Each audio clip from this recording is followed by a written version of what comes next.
Chapter 1034. Li sat in the yard and spent a long time to calm down. He had once reached the peak of his life. Although it was very short and fleeting, he would always remember the feeling at that time. After being humiliated by Mississippi Lu for so long, at that moment he finally completed a beautiful counterattack. Of course it felt good, but the price he paid was painful. He was chased by Mississippi Lu for a few miles. This time she did not spank his butt again, but directly hit his laughing acupuncture point. When the two of them walked back, she looked at him and smiled all the way. However, it was not without gains.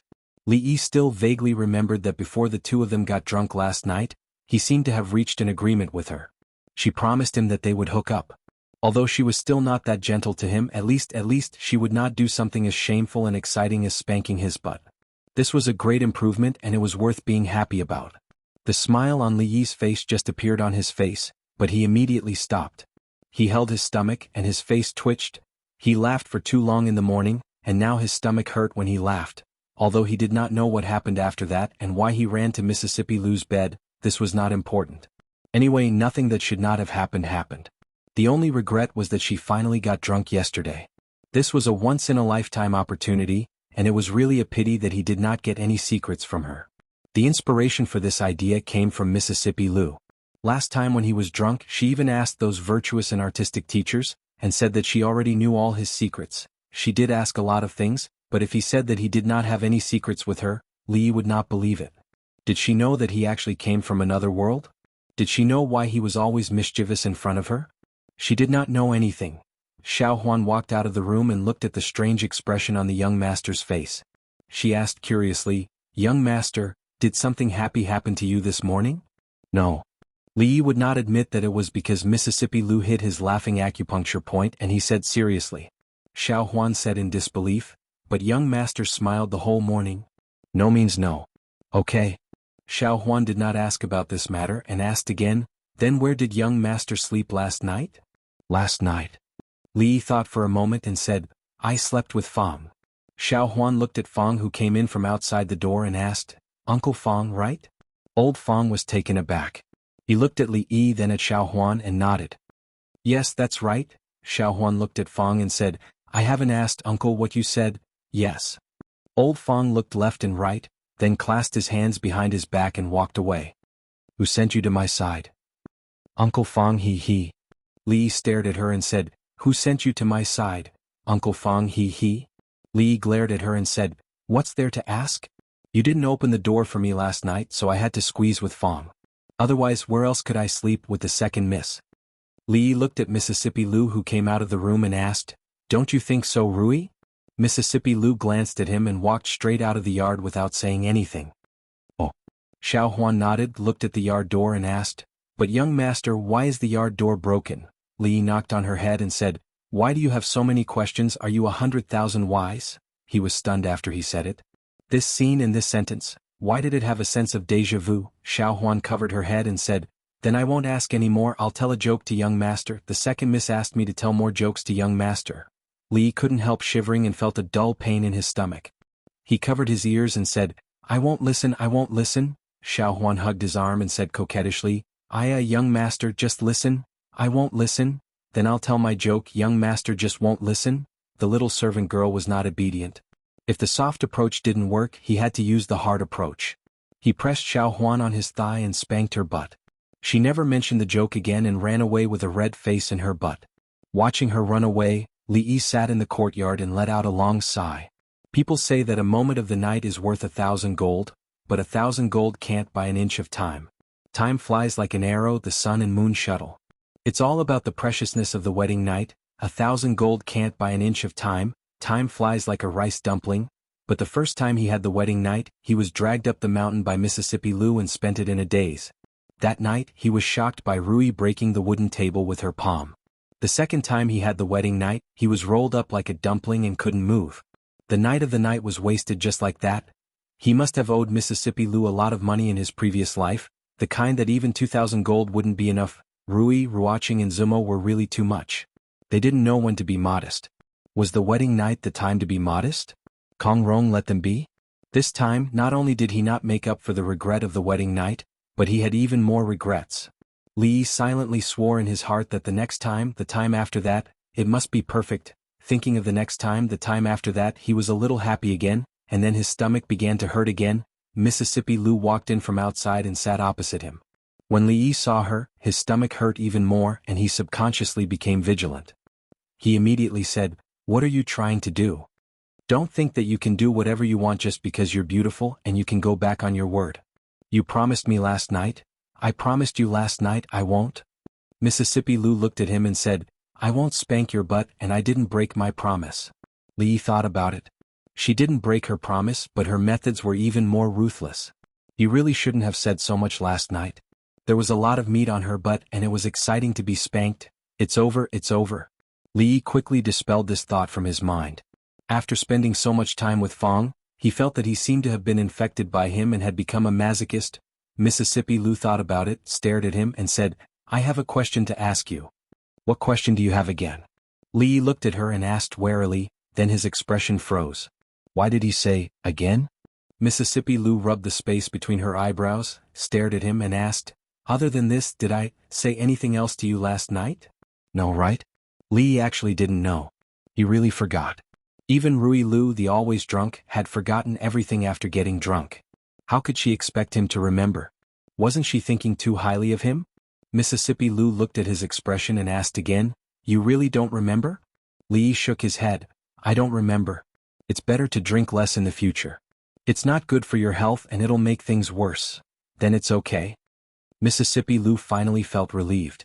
She waved her hand, stood up and left. She felt that he said a very rare truth.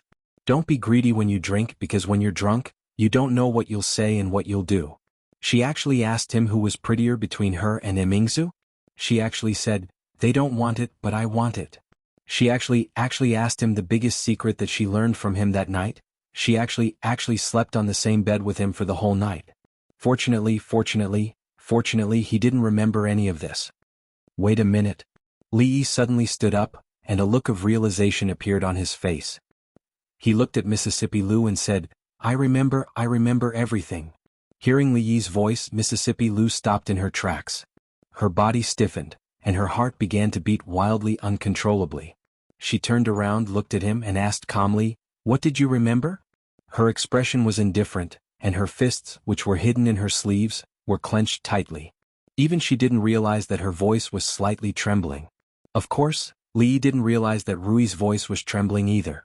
In his heart he gave him 100 thumbs up for his wit. Opportunities always came to those who were prepared. Without a doubt this was an opportunity. He looked at Mississippi Lou, thought for a moment and said solemnly, "Last night, you said that you'll be gentler to me in the future. You won't speak loudly to me and you won't bully me from time to time. You also said that you'll prepare an expensive gift for me during holidays and birthdays. Also, you said that you'll be nicer to me, that you'll massage my shoulders and back when I'm tired, and cook noodles for me when I'm hungry." Chapter 1035. You have to listen to me in the future. You have to help me when Emingza bullies me. You can't be on her side. After listening to him for a quarter of an hour, Mississippi Lou closed her eyes and let out a long sigh of relief. She asked, "Anything else?" "Of course. You said Emingzu." Mississippi Lou's eyes suddenly opened. A trace of panic flashed across her pretty face. Her heart began to beat wildly again. What happened to Emingzu? You said Emingzu was too much. How could she bully others like that? Li Yi thought for a moment and nodded. He looked at her and said, "Yes, that's what you said. You said that when we return to the capital, you will personally spank her to avenge me. I promise you that." Mississippi Lou took a deep breath and crossed her arms. She looked at him and asked, "Anything else?" Li Yi thought for a moment and said, "Yes, but I can't remember it now. We'll talk about it when I remember it. You should do what you promised first." He suddenly felt some admiration for himself, so much so that he prostrated himself in admiration. Anyway, Rui was drunk last night. He didn't remember what happened. It was up to him to make up stories. If he didn't have a little conscience, he would directly tell her that she violated his body last night and ask for more compensation and privileges. Second Lady Lu did not speak. Li Yi looked at her and suddenly asked, "You are the chief of the Wulin League.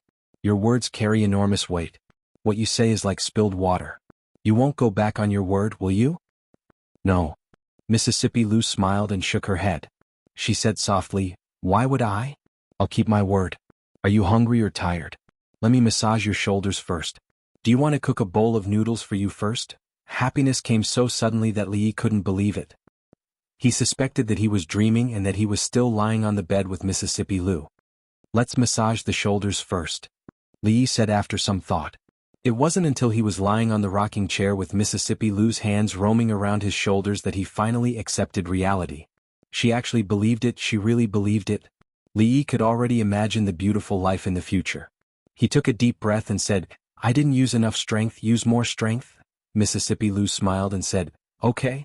Outside the door, Fang saw with his own eyes that Xiao Huan went out. Only then did he come out from behind a big tree, ready to ask the son-in-law what they were talking about. As a qualified follower, he needed to have this kind of awareness. Even if the son-in-law said that he slept with him last night, he had to convince himself that he wasn't hugging two women last night. It was the son-in-law who was hugging him last night. For the son-in-law, for the young miss, for the second miss, for a perfect family. He felt that he was very great at this moment. Perhaps his back was shining with colorful light like that of Lady Ruoqing.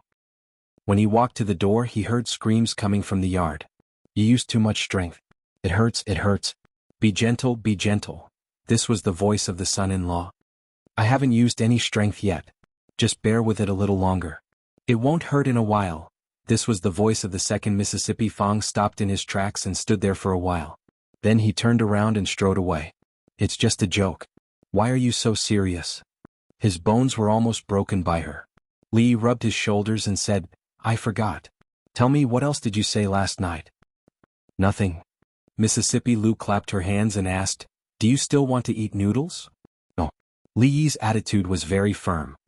He almost dismembered himself by rubbing his shoulders. If he asked her to cook another bowl of noodles, he might directly poison himself to death. It was better not to take this risk. In the end, he didn't ask what Mississippi Lu said last night. Rui, Ruoqing, and Zumo disappeared in the morning. He didn't know if it was some custom or something else. Some of the customs of these women, Li Yi didn't know much. Fang walked in from outside and sat opposite him. Looking at him, he sighed and said, Son-in-law, as a man, you have to be responsible for what you do. If you dare to do it but don't dare to take responsibility, you are not a man. Li Yi turned to look at him and asked, responsible? What responsibility? Fang thought for a moment and said, Son-in-law, if you don't want to take responsibility, you can let the second miss take responsibility. It's the same anyway. Before leaving, he patted Li Yi's shoulder and said earnestly, Son-in-law, you are destined to be unable to escape the clutches of the second miss in this life. Be optimistic and accept your fate. Life is like being raped. If you can't resist, then enjoy it to the fullest. This is my shallow opinion in this life. Take your time to understand. Fang always had a deep understanding of life, but he was wrong about one thing. Life was indeed like being raped, but he didn't think of resisting.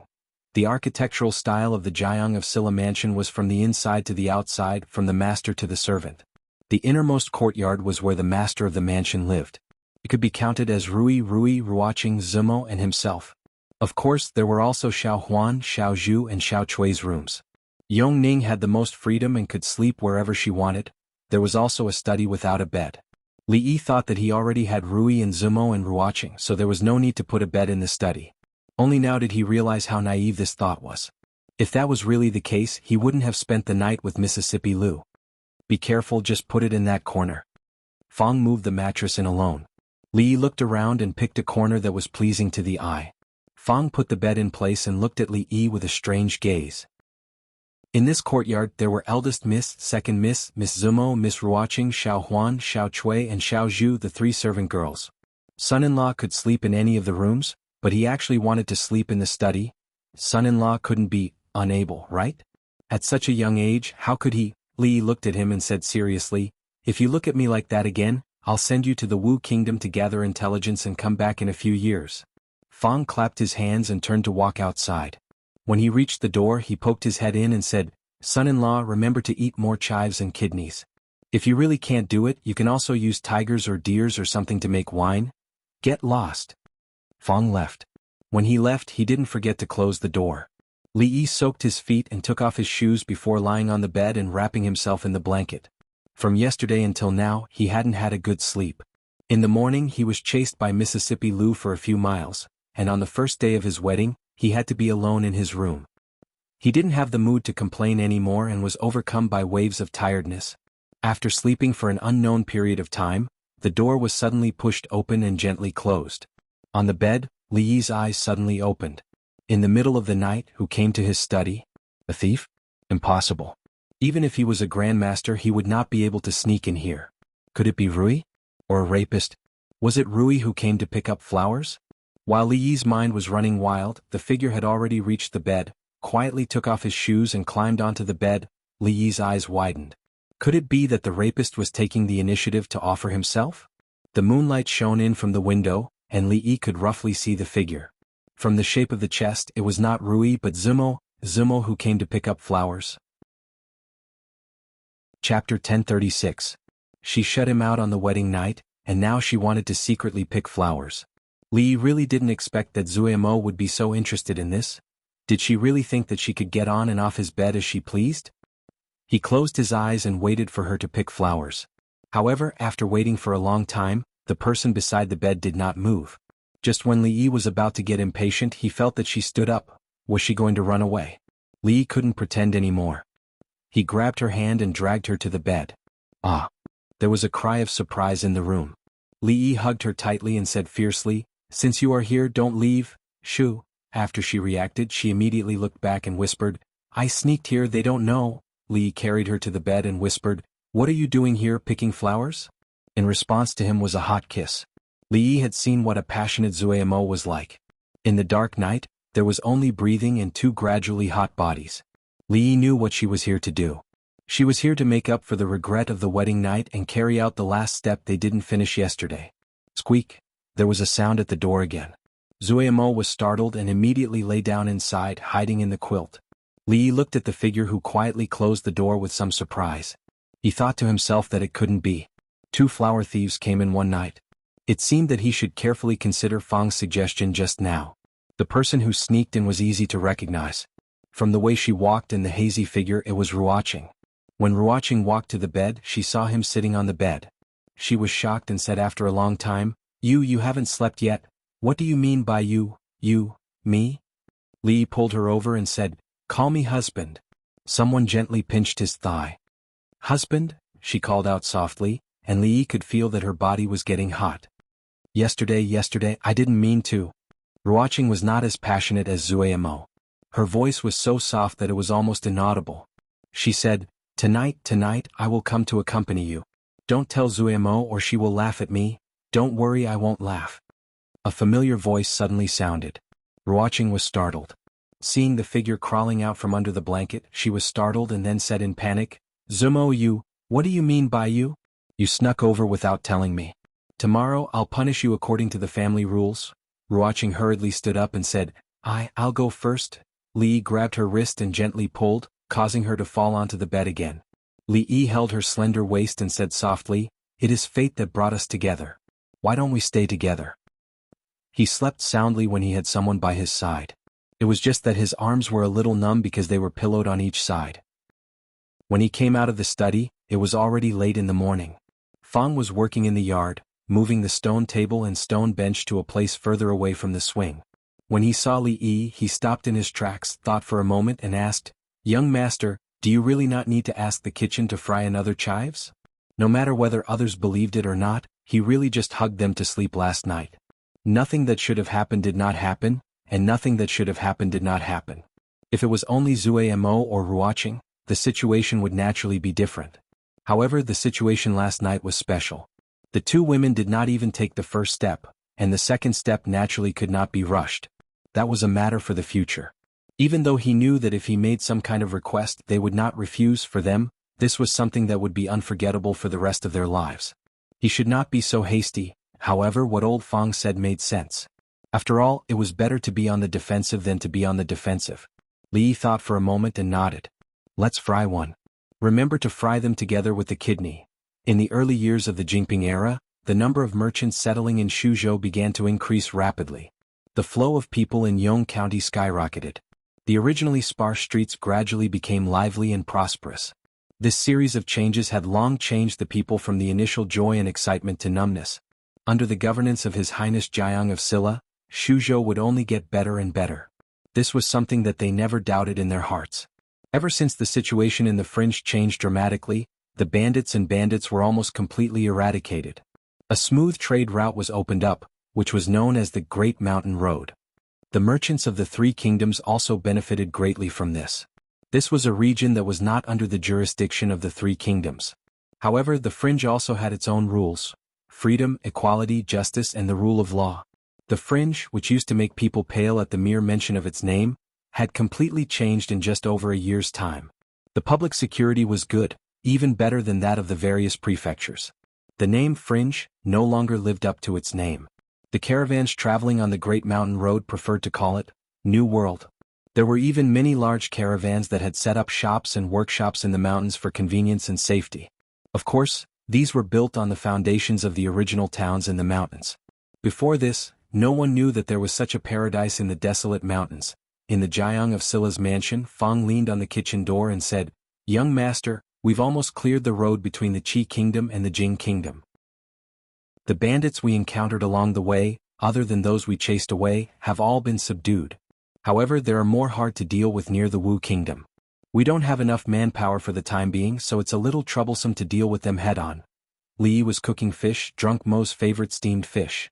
When he heard that, he said casually, "Let's put off the trouble for now. We'll talk about it when we can spare some manpower." Watching the young master carry the steamed fish out, Fang swallowed his saliva and shook his head.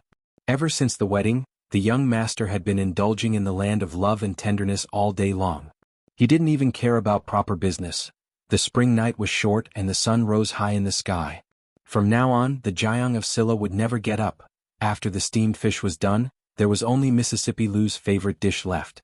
Li returned to the kitchen, wondering if he should make himself a dish of stir-fried kidney with chives later to nourish himself. He had been a little too depraved in the past 2 months. Even if it wasn't for the sake of becoming a martial arts master to avenge Mingzhu's letter, for the sake of a happy life in the future, he had to train harder and strengthen his physique. Try this, and this. He couldn't favor one and discriminate against the other. Including Mississippi Lou, he picked up a mouthful of food for everyone at the table. Only then did Li Yi begin to eat. Li Yi watched Drunk Mo eat a mouthful of fish, and then her expression became a little strange. He was very clear about his cooking skills. Li Yi picked up a mouthful of fish himself.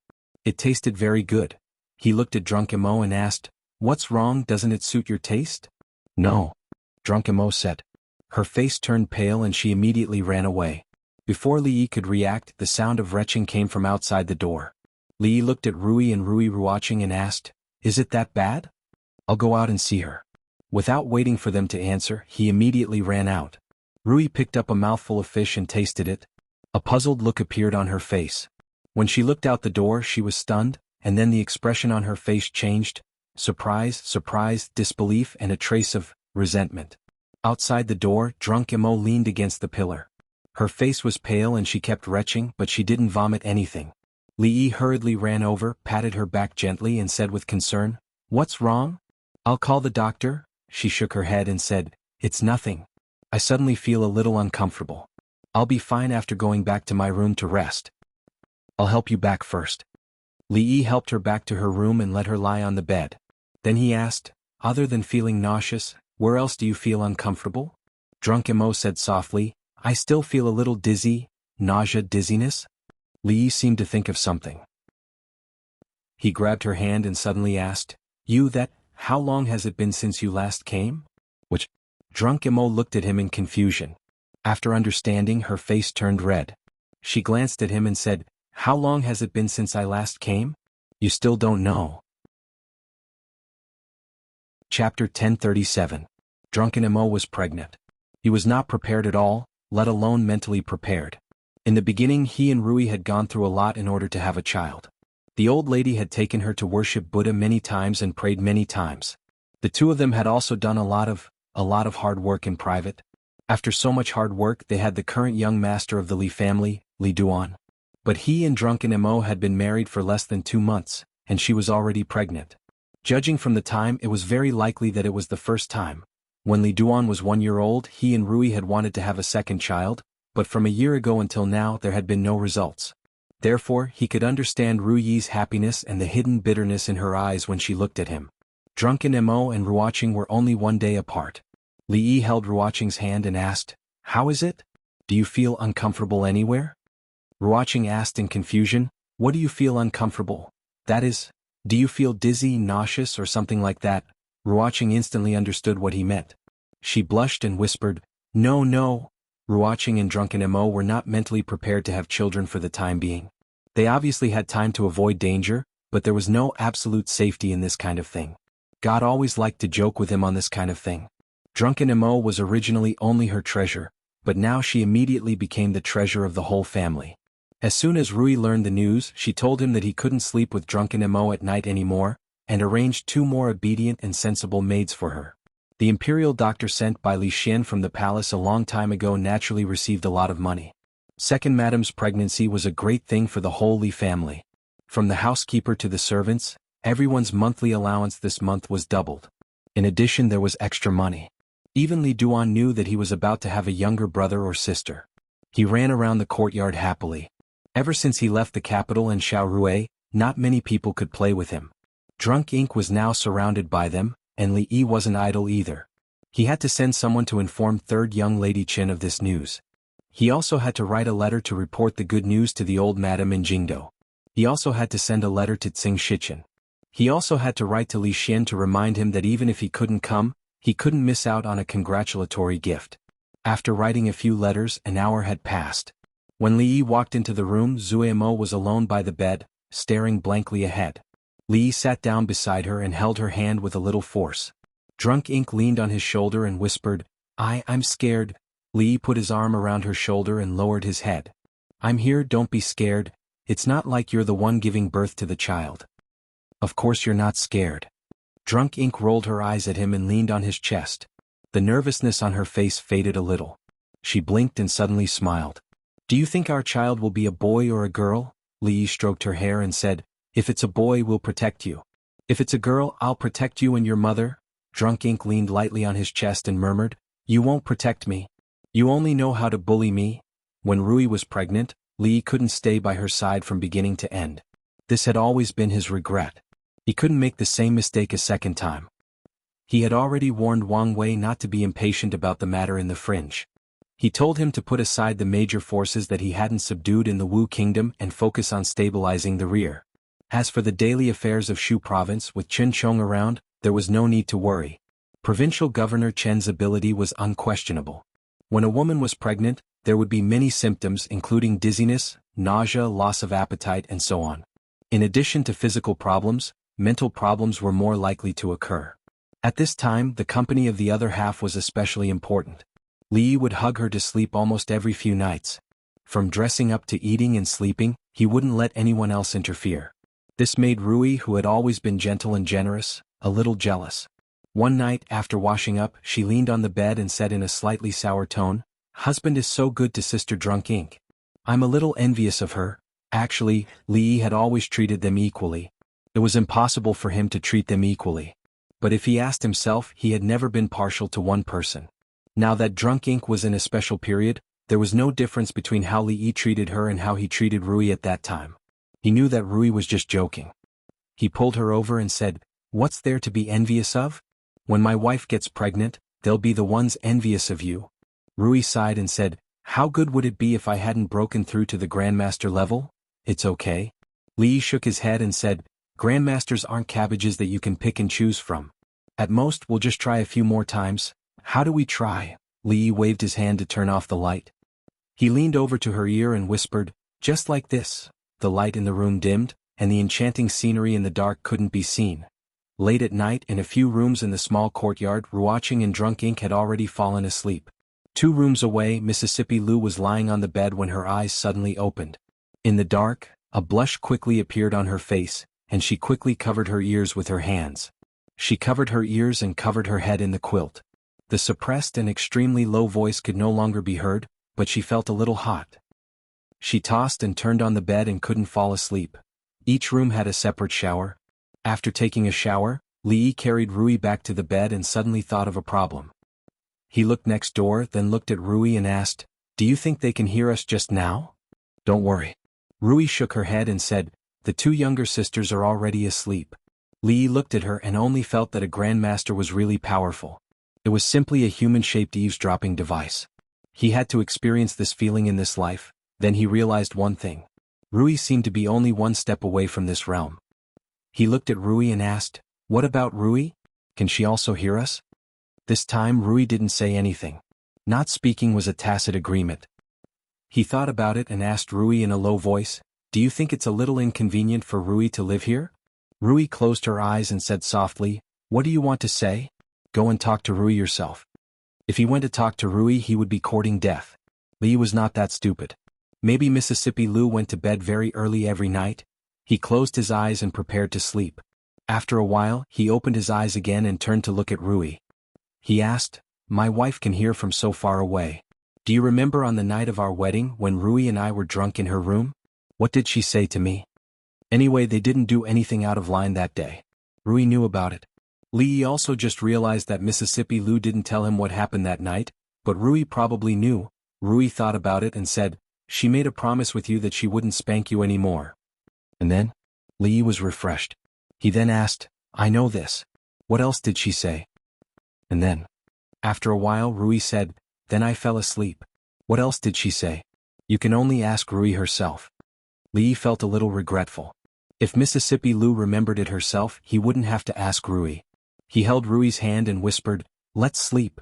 Rui responded. After a long time she asked, "Do you know how old Rui is this year?" "Soon to be 20. Li opened his eyes and said, "In a few years it'll be time for me to get married. I don't know which good man will get lucky." Chapter 1038. Mississippi Lu was almost 20 years old. Before Rui went to bed last night, she unintentionally asked this question. Li then realized how fast time had passed. When she was riding on the horse and looking down at him in his eyes, she was only equivalent to a young girl in her prime in the future. Perhaps there was a little rebellion and violence in adolescence. Of course, as she gradually grew up and matured, there was only violence left now. A 20-year-old girl, whether in the Jing Kingdom, the Qi Kingdom, or the Wu Kingdom, was definitely an old leftover woman. Even though the marriage law in the Jing Kingdom had been reformed a few years ago and was ahead of the other countries, it only delayed the marriageable age by a few years. According to the statistics of the Ministry of Revenue, the average age of marriage for a girl in the Jing Kingdom was 16 to 17 years old. Of course, this age could not be compared to the future, but compared to the Wu Kingdom and the Qi Kingdom, it was much more scientific. According to this data, not only Mississippi Lu, even Xiao Huan, Xiao Zhu and Xiao Chui were left behind. However, Mississippi Lu should not care about other people's opinions. After all, she was a woman who wanted to be the king of the mountain bandits. Now that this dream had not been realized as a heroine and the future king of the mountain bandits, how could she give up her dream because of a romantic relationship? However, what if Rui did not think so? What if she cared about other people's opinions? What if she felt that a man and a woman should get married when they are of age? What if she felt that a romantic relationship was the most important thing? A girl's mind was the most difficult to guess. Sometimes, Li could not even guess what Yong Ning was thinking, let alone Rui. He had to find a chance to ask her, otherwise he would not be able to put his mind at ease. When a girl grew up, it was indeed worrisome. Mississippi Lu woke up late today, even later than Li Yi. Moreover, his complexion did not look too good. Li Yi sat in the courtyard and looked at her. He asked with concern, "What's wrong? Did you not sleep well last night?" Mississippi Lu glared at him and didn't say anything. She continued her morning exercise in the courtyard. The morning exercise was actually Tai Chi that Rui had modified. Rui had now reached a bottleneck in martial arts. In Su's words, diligent practice was no longer helpful for her to improve her realm. What she needed was an opportunity. Li didn't know much about opportunities. He only knew that practicing martial arts was like rowing a boat against the current. If you didn't advance, you would fall behind. If Rui didn't advance, he would advance, which was equivalent to Rui falling behind. As long as she stood still, he would catch up to her sooner or later. At that time, it was possible for him to surpass her in terms of martial arts, and then he could, an expert was indeed an expert. His morning exercise was like a dance. The whole set of movements was very pleasing to the eye. After a quarter of an hour, Rui's morning exercise was over. Li Yi placed the heated breakfast on the table. She washed her hands and walked over. Li Yi sat opposite her and watched her eat. Rui usually didn't take the initiative to speak, so Li Yi had to find a topic himself. Li Yi looked at her slightly haggard face and asked, "You always look pale in the morning. Is it because you're not used to living here? Do you want me to move you to another courtyard?" Mississippi Lou took a small sip of porridge and looked up at him. There was a hint of inexplicable meaning in her eyes. Li couldn't help but feel a little guilty when he saw that look. Worried that she would misunderstand something, Li hurriedly explained, "Of course, if you think it's okay to live here, just pretend I didn't say anything. I'm not chasing you away and I'm not saying you're unnecessary." Mississippi Lou ignored him and buried her head in her porridge. Li thought for a moment and asked, "Rui, you'll be 20 in a few days, right?" "And then?" Miss Lou glanced at him again and said casually. It was obvious that she was waiting for his next words. "I don't mean anything else." Li shook his head and said, "I just suddenly remembered that when Rui was 20, Dwainer was already born. You're not young anymore. When are you going to get married? Do you have any plans?" Guessing other people's thoughts was not a good thing. Li decided to ask in a roundabout way. After getting an answer from Mississippi Lou, he felt a little more confident. Without waiting for Mississippi Lou to answer, he immediately said, "Of course, I feel that although family is important, a girl should still prioritize her career. You have Lu Meng in your hand and you're in charge of the fringe. You don't have to rush into getting married. Rui and I can support you." Mississippi Lou put down her bowl and wiped her mouth with a napkin. Then she looked straight at him. This made Li feel even more guilty. After some time, Mississippi Lou suddenly retracted her gaze and said, "You're right. I'm already 20. If I don't hurry to get married, I'll be like Li Emingzu in a few years. No one wants me." Li looked at her and murmured, "Emingzu, she has someone who wants her." "What?" "Nothing." Mississippi Lou shook her head and said, "I don't want to be like Li Emingzu. Moreover, I have my own hands and feet. I don't need you and my sister to support me." Then she looked at Li Yi and said, "Also, I forgot to tell you that I already have a sweetheart. He's handsome and his martial arts are not bad. He's in Lu Meng. I'll introduce him to you next time." I have a sweetheart?" Li looked at her with his eyes wide open. His soul seemed to be hit by a speeding carriage. There was a slight tremble in his voice. Mississippi Lou nodded and said, "You and my sister don't need to worry. We'll get married when it's time." She stood up and said, "I still have something to do in the league. I'll leave first." Li stood up and took her small bowl. He said in a daze, "Don't you want another bowl?" "No." Mississippi Lou waved her hand and said, "The porridge you cooked this time was too sweet. Remember to put less sugar next time." Then she turned around and left. Her figure disappeared out of the door. Li held the empty bowl in his hand. His mind was blank.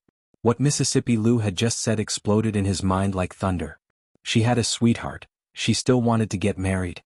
Did she ask for Rui's opinion? Did she ask for his opinion? Men nowadays couldn't be judged on the surface. There were a lot of sanctimonious beasts. What if she met a bad guy? She actually complained that the porridge he cooked was too sweet. She clearly liked eating sweet things. When did she stop liking sweet things? Li held the empty bowl and stood there in a daze. Outside the door, Mississippi Lou looked back. She turned back and the corner of her mouth curled up into an imperceptible smile. "Second Miss, good morning." Fong walked over from the side and waved his hand to greet her. "Morning." Mississippi Lou smiled at him and turned to leave. Fong's footsteps came to an abrupt halt. The expression on his face immediately froze. He looked at the sun above his head. There was no doubt that it rose from the east. Since the sun did not rise from the west, why did Second Miss smile at him? Could it be that Second Miss also thought that the new clothes he wore today matched him very well? After a long time, he shook his head and walked into the courtyard. Seeing Li standing in the courtyard, Fong walked over happily and asked, "Son-in-law, look at the clothes I'm wearing today. Don't I look very spirited?" Crush. The small bowl in Li's hand fell to the ground and broke into several pieces. Fong looked at him in disbelief. Although he knew that the new clothes that Xiao Hong made for him looked very good on him, the son-in-law did not have to be so surprised, right? Li picked up the broken pieces on the ground. Fong hurriedly said, "Son-in-law, these things can be done by the servants. Be careful not to cut yourself." The broken pieces in Li's hand fell to the ground again. "I'll go get the medicinal wine." He looked at Li's finger that was starting to bleed. He closed his mouth and turned to walk to the study. In a room in the inner courtyard, Xiao Huan changed the bed sheets on Second Miss's bed and put a new one on it. She picked up the pillow and patted it but found a thin book under the pillow. Chapter 1039. The young maidservant was curious. The second young miss used to hate studying even more than she did. In the academy, she would often make old Sir Chin so angry that he couldn't breathe for a long time. Later on, old Sir Chin simply didn't let her go. But in the past 2 years, or more accurately after the Lantern Festival 3 years ago, the second young miss seemed to be possessed. Many times she spent more time reading books than practicing martial arts. She and the second young miss learned how to read from the son-in-law. Now she could recognize quite a few words. She shook her head and put the book back, but for some reason she looked at it again. With just one look, she froze on the spot and opened her mouth in surprise. She already knew quite a few words, so she naturally knew what was written on the page. Mandarin duck handkerchief. She remembered that when she learned the words Mandarin duck, it took her a long time to remember it. She knew this book. She didn't know many books and couldn't even recite all 4 books and 5 classics, but she was very clear about the contents of this book. When the maidservants in the residence gossiped in private, they often mentioned this book. The title of the book was Mandarin Duck Handkerchief, but the contents had nothing to do with mandarin ducks or handkerchiefs. This was a book that taught women how to pursue men. The book detailed the methods and steps for a woman to pursue her sweetheart, as well as how to test if a man liked her and if he was worthy of her liking, for example, the method of loosening the reins in order to advance. When the maidservants said these things, she didn't really understand them. Instead, she said, to make a man remember you, you must first make him feel pain. To make him remember you forever, you must make him feel pain deep in his heart. You can like a person's talent, his looks, or even his money. But if you like a person because he treats you well, then when he doesn't treat you well, you will have nothing. She understood 70 to 80% of these easy-to-understand words. This book had been banned by the government more than 10 years ago. The reason was that many people believed that this book was obscene and harmful to etiquette, so it was impossible to buy it on the market. However, many women would still keep a copy and keep it under their bed pillows. They would then pass it on to their close friends and treat the words in this book as priceless advice. It was said that the author of this book was an extraordinary woman. Because of her own experiences, she wrote this book to warn and teach all women in the world how to pursue the love of their lives and how to protect themselves. It was also said that the author of this book was a favored concubine deep in the palace. It was only because she had long seen through the love between men and women that she wrote this masterpiece. It didn't matter who the author of this book was. What mattered was Second Miss. Why did Second Miss read this kind of book? She flipped open the book and found that some notes had been made. She looked at the place where the notes were made and felt even more surprised. Who did the Second Miss like, and who did the Second Miss want to test? Li Yi's hand was only scratched by a broken piece of porcelain. The wound wasn't deep. After a simple cleaning and disinfecting, he didn't bandage it. Fang sat opposite him and looked at him with a burning gaze. He asked, "Son-in-law, do you have something on your mind?" Li Yi was silent for a moment. He looked at him and asked, "Have you been to the Lu Meng often recently?" "Quite often." Fang nodded. He was bullied by his own wife and couldn't fight back. He felt wronged and had to find a place to vent. "How is the Lu Meng recently? Did anything strange happen?" Fang thought for a moment and said, "Everything is fine. Nothing strange happened. It's just that a group of people passed the assessment some time ago. There are a few good seedlings among them. They look like humans, but I don't know if they are just embroidered pillows." Everyone whom old Fang described as a human or a dog was better looking than him. Fang actually wasn't ugly. Other than his body being a bit strong and his face being a bit naive, he was quite good looking. But that wasn't the main point. He looked at Fang and asked, "Do you feel that Rui has been acting strange recently?" Second Miss. Fang thought for a moment and thought of the strange smile she had shown at the door. He nodded and said, "Yes." Li Yi was silent for a moment and said, "Come with me to the Lu Meng. The number of core disciples in the Lu Meng has just exceeded 3,000. The number of masters on the 3 lists is also increasing every month. At this rate, it won't be difficult to reach 4,000 by the end of the year." The Lu Meng was located outside the county. It occupied a large area and was equivalent to a small town. Lu Luo walked beside him and introduced the recent developments of the Lu Meng. The Lu Meng had Su in charge and many masters on the heaven list. It was a great attraction for people in the martial arts world. The disciples who had passed through many rounds of selection were the best of the best. After Lu Luo finished introducing the recent developments in the Lu Meng, he pointed to a room in front and said, "The League Master is there. I will take you there." He pointed to the room. A woman put a letter on the table and said, "League Master, the situation in the Wu Kingdom is the same as before. The court and the rebel armies are still in a stalemate. There is no news of Princess Duanrong." The woman wore a tight white robe and was dressed like a man. Her hair was tied up in a bun similar to a man's. She had a valiant air about her. As the leader of the female army directly under the League Master, her strength was top and she was ranked in the top 10 of the heaven list. Although she was a woman, no one in the entire Lu Meng dared to look at her as a woman. I understand you, Mississippi Lu nodded. Suddenly her eyebrows moved. She took the initiative to hold the woman's hand and said, "You have worked hard. I know that you have admired Jiang of Silla for a long time and have wanted to meet him for a long time. Coincidentally, you have encountered a bottleneck in your martial arts. Come back with me today and meet Jiang of Silla.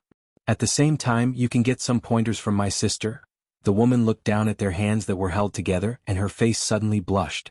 Somewhere in the Lu Meng, Fang looked in surprise at Li Yi and asked, "Son-in-law, why aren't you going to find second young mistress?" Li Yi shook his head and said, "I suddenly remembered that second madam's fish is still being steamed in the pot. If it is steamed for too long it will not be tender anymore. We have to go back quickly." Inside the room, the woman looked down at the hand Mississippi Lu was holding her hand. Her face was red and she said in a low voice, "League Master you, I know." The woman was stunned. "You know?" Then she lowered her head and her face became even redder. She said in a low voice, "I know that we are both women, and women should not like other women, but I know that you have long wanted to meet my sister and Jiang of Silla." Rui was stunned. He looked at her and asked, What did you just say?" "Jiang of Silla Mansion." Li was cooking in the small kitchen. Fang leaned against the door and looked at him worriedly. At a certain moment he suddenly said, "Son-in-law." Li turned around and glanced at him, his face expressionless. "Does it hurt?" Fang asked. "What hurts?" "Where else does it hurt, son-in-law?" "It hurts." "Your hand doesn't hurt." "Why does it hurt?" "Because you cut your hand just now." Fang finally understood. It was not the second young mistress who was strange, but the son-in-law. The son-in-law had been distracted for the whole day. He was cut by broken porcelain in the morning and cut his hand while cutting vegetables in the afternoon. This was something that would not happen even if he closed his eyes. "What's wrong with your hand?" At a certain moment, Mississippi Lu walked into the kitchen and looked at his bandaged hand. She frowned and asked. She looked up and saw that his eyes were confused and his expression was blank. Li shook his head and said, "It's nothing. I accidentally cut it." Mississippi Lu took a step forward. "How could you be so careless?" "Let me see, it's a small injury." Li took 2 steps back and asked, "Is someone here?" "Oh, your sweetheart, sweetheart?" Mississippi Lu glanced at him and a strange look flashed in her eyes again. She said, "I was just joking with you this morning. How can I have a sweetheart?" "Joking?" Li looked at her in grief and indignation. He walked to the yard and pointed at the gigolo standing in the yard. He said, "I saw you holding hands today. Don't tell me that was also a joke?" "You misunderstood." Mississippi Lu looked at him and explained, "She's a woman." "Misunderstood? Woman?" Li was even more indignant. "Although I'm stupid, I'm not blind." Not only was he indignant, but he was also very disappointed. Did she think that he couldn't even tell the difference between a man and a woman? Was she so perfunctory now? He patted the gigolo's chest and said, "You said he's a woman. Where are her breasts? Where are her breasts?" The face of the gigolo, who was patted by Li Yi, turned from red to white and then to green. Mississippi Lu did not answer him. She thought for a moment and looked at him and asked, "Can you beat the 9th on the heaven list?" Chapter 1040. Can you beat the 9th on the heaven leaderboard? Mississippi Lu actually asked him if he could beat the 9th on the heaven leaderboard. Other than grief and anger, Li Yi was even more heartbroken. How could she not know what he was capable of? The top 10 of the Heaven Road list was a group of perverts that were weaker than her and Mingzhu. He did not lack experts, he did not lack great masters, he did not lack second great uncle who was even stronger than great masters. He even had a cheat that allowed him to level up in his sleep. But even so, he could not beat the 9th on the Heaven leaderboard.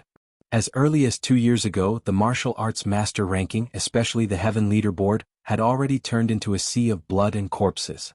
With his current strength, if he was lucky, he could barely enter the top 20. Once the Heaven leaderboard changed from 2 digits to 1 digit, the danger would increase exponentially. The 9th on the Heaven leaderboard was an opponent that he could not fight head-on for now. When Li Yi thought of this, the sadness in his heart could no longer be described with words. Not only did she brush him off, but she also changed the topic. The method she used to change the topic was so unskillful. She really did not love him anymore. Apart from the sadness, Li Yi suddenly became vigilant. Murderous aura, there was murderous aura, strong murderous aura. He looked at the pretty boy beside him whose expression was even more sorrowful than his. He actually wanted to fight with him? Rui snatched his home and he actually wanted to fight with him? Rui looked at the pretty boy, then pointed at Li Yi and said, "This is the Royal Highness Jiang of Silla that you always mention."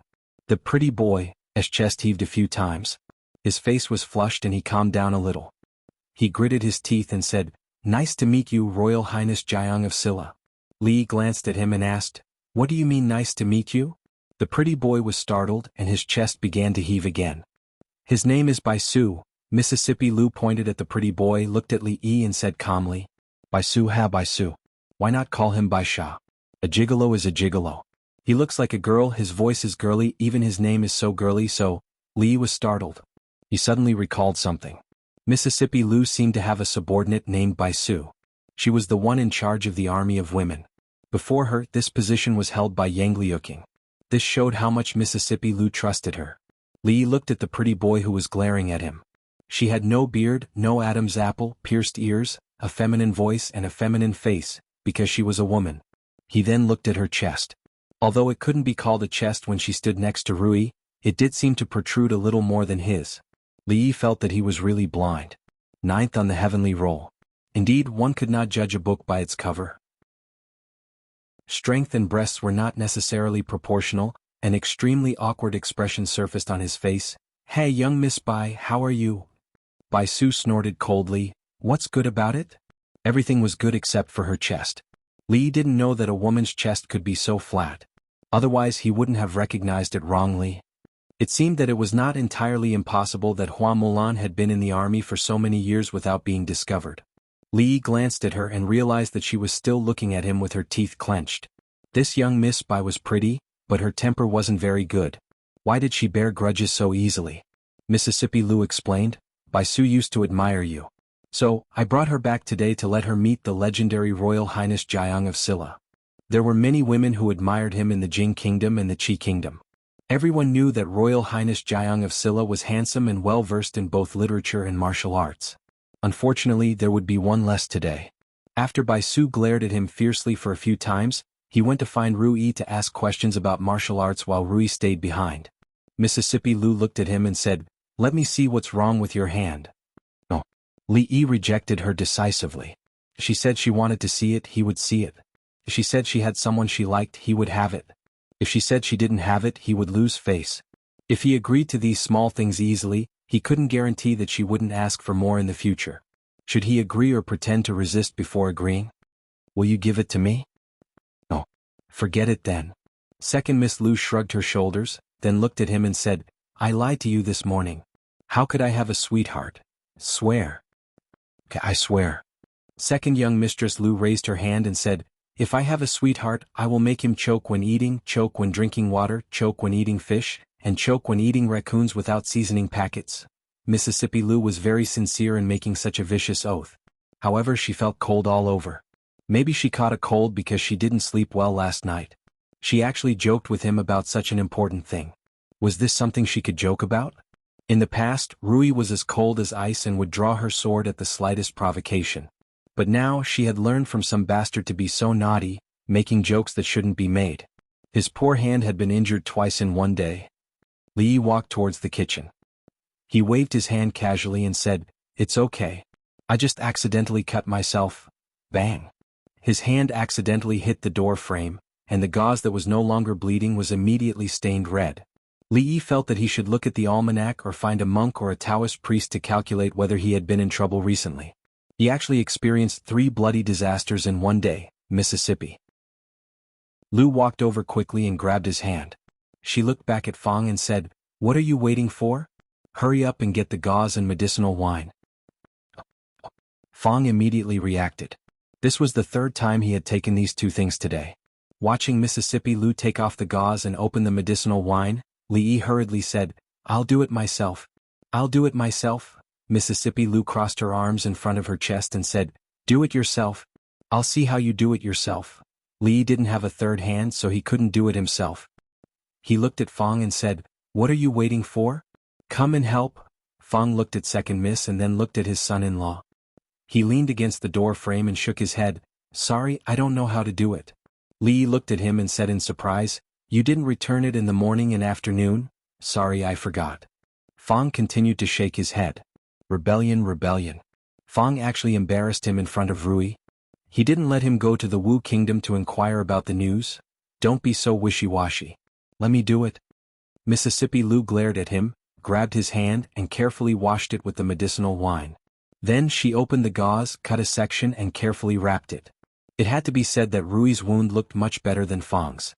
After wrapping it up, she put the gauze and medicinal wine aside. As if remembering something, she looked at Li Yi and asked, "Do you think a woman can really like another woman? Lesbians are infinitely good but they can't give birth." What? Li Yi looked at the butterfly knot on his hand and felt awkward no matter how he looked at it. He said casually, "There's no law that says a woman can't like another woman. Like a man or a woman or even like a person or not, it's the freedom of others." As he spoke, a shocked expression appeared on his face.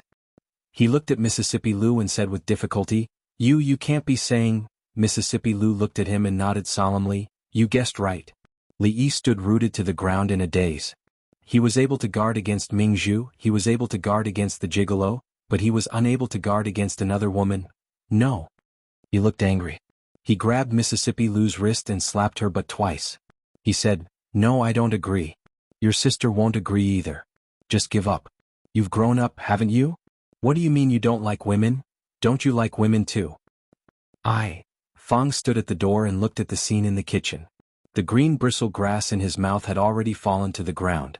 The sun was not scorching today but he felt like he was blind. The son-in-law actually dared to do that to the second miss. He looked at the knife in the kitchen and was ready to grab it at any time.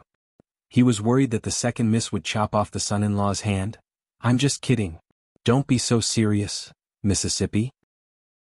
Lu shook off his hand and looked at the vegetables that had not been cut yet. She said, "Your hand is injured. Leave it to me. You go outside and wait. Damn it. What the hell?"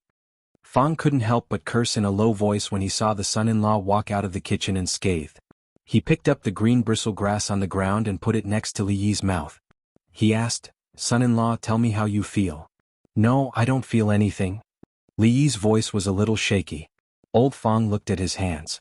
Li Yi raised one of his palms, which were also trembling non-stop. He looked back at Mississippi Lu, who was wearing an apron and busy in the kitchen. He murmured, "What the hell?" Chapter 1041. Li Yi thought that the day of his wedding would be the pinnacle of his life. That day he spanked Mississippi Lu's but to avenge his years of humiliation. Of course, the consequences of reaching the pinnacle were painful. His stomach hurt for several days, but after the pa sound, the carefree feeling that came from the depths of his soul was something that he would never forget for the rest of his life. This was something that no matter how much money he earned or how high his title was, it could not compare to. He thought that after that day, there would no longer be a pinnacle in his life. Who would have thought that after 2 months he could easily reach the pinnacle of his life? Mississippi Lu did not beat him, nor did she scold him. She even helped him cut the vegetables and cook the rice. This was not Rui, this was Rui. After dinner he sat in the yard thinking about this problem. Mississippi Lu sat opposite him. Li could not help but shiver. He was ready to run away when she came to settle the score. Mississippi Lu looked at his fingers and asked, "What happened to you today?" Li Yi's 2 fingers were wrapped in gauze. He looked down, shook his head and said, "I was accidentally distracted at that time." "What were you thinking about?" "You were distracted when you were cutting vegetables?" Mississippi Lu looked at him. Li Yi always felt that her eyes were very aggressive, as if she could see through his mind. "Oh, well, I was thinking again. In the future when I make porridge I should put less sugar." Li Yi nodded and said so. "Why less? Didn't you say that you don't like sweets?" "Who said that I don't like sweets?" Mississippi Lu looked at him and said, "I have always liked it." Li Yi was a little happy. He knew it. He knew that Mississippi Lu still liked him and liked the sugar porridge he made. "Well, there is one more thing." Li Yi thought for a moment, then looked at her and said, "It's too hot these days. We're going to move to the mountains for a while. Do you want to come?" It was already July. From a few days ago, the weather began to be unbearably hot. Of course, with the ice house and the ice mirror, it didn't matter whether the weather was hot or not. However, Li Yi and Rui were worried that the coolness created by the ice would affect Zue Mo's body. It just so happened that Wang Wei wrote a letter saying that it was very cool in the mountains these days. Li Yi and Rui discussed it and planned to go there to avoid the heat and come out when the weather was cooler. Go, why not? There are still some disobedient people there. It's time to subdue them. He and Zuemo would go there, and naturally Ruoqing would not be missing. Xiao Huan, Xiao Chui and Xiao Zhu would definitely follow, and Li Duan, Yongning and Mississippi Lu would not be left behind. So this time they should be going into the mountains to be bandits. Because Zuemo was pregnant, he was busy all day and had no time to arrange things there. This time he could go there and deal with the rest. Looking at the back of Mississippi Lu walking back to her room, Li was deep in thought. Rui changed all of a sudden.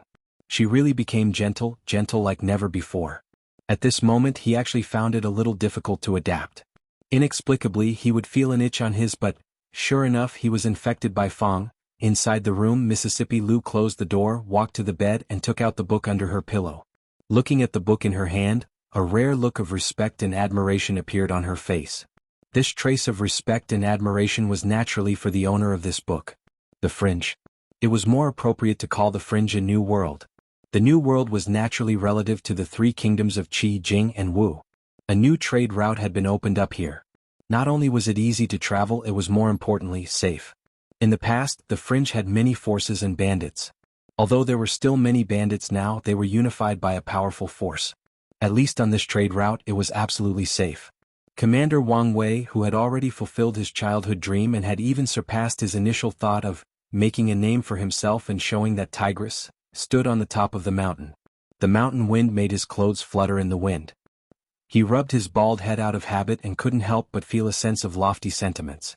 A figure came along the mountain path and said in a low voice, "Commander, His Highness is here." "Where are we now?" "We've reached the stockade." "Bastard, why didn't you say so earlier?" The commander's temperament that Wang Wei had painstakingly put on disappeared in an instant. He ran down the mountain. The reason why Li Yi chose to stay here for the summer was that after several years of construction, apart from the inconvenient transportation, this place was even more prosperous than Yong County town. Of course, for strategic reasons, to avoid the possibility of being surrounded by the army in the future, the road up the mountain could not be very convenient. Almost every mountain was easy to defend and difficult to attack, and there were also sufficient retreat routes. In terms of these, no one knew better than these bandits. The mountain was indeed much cooler than the prefecture city. The air was fresh and the scenery was beautiful. Rui had grown up in the mountains, but it was the first time that Ruoqing and Drunken Mo had seen such a city in the mountains. Li Duan and Yongning were also full of novelty. They were full of energy and did not look tired at all. Although Wang Wei looked a little fierce, his mind was rare, and he knew how to persist in doing things. He had a kind of energy that would not turn back until he hit the wall, and if he hit the wall he would continue to stride forward.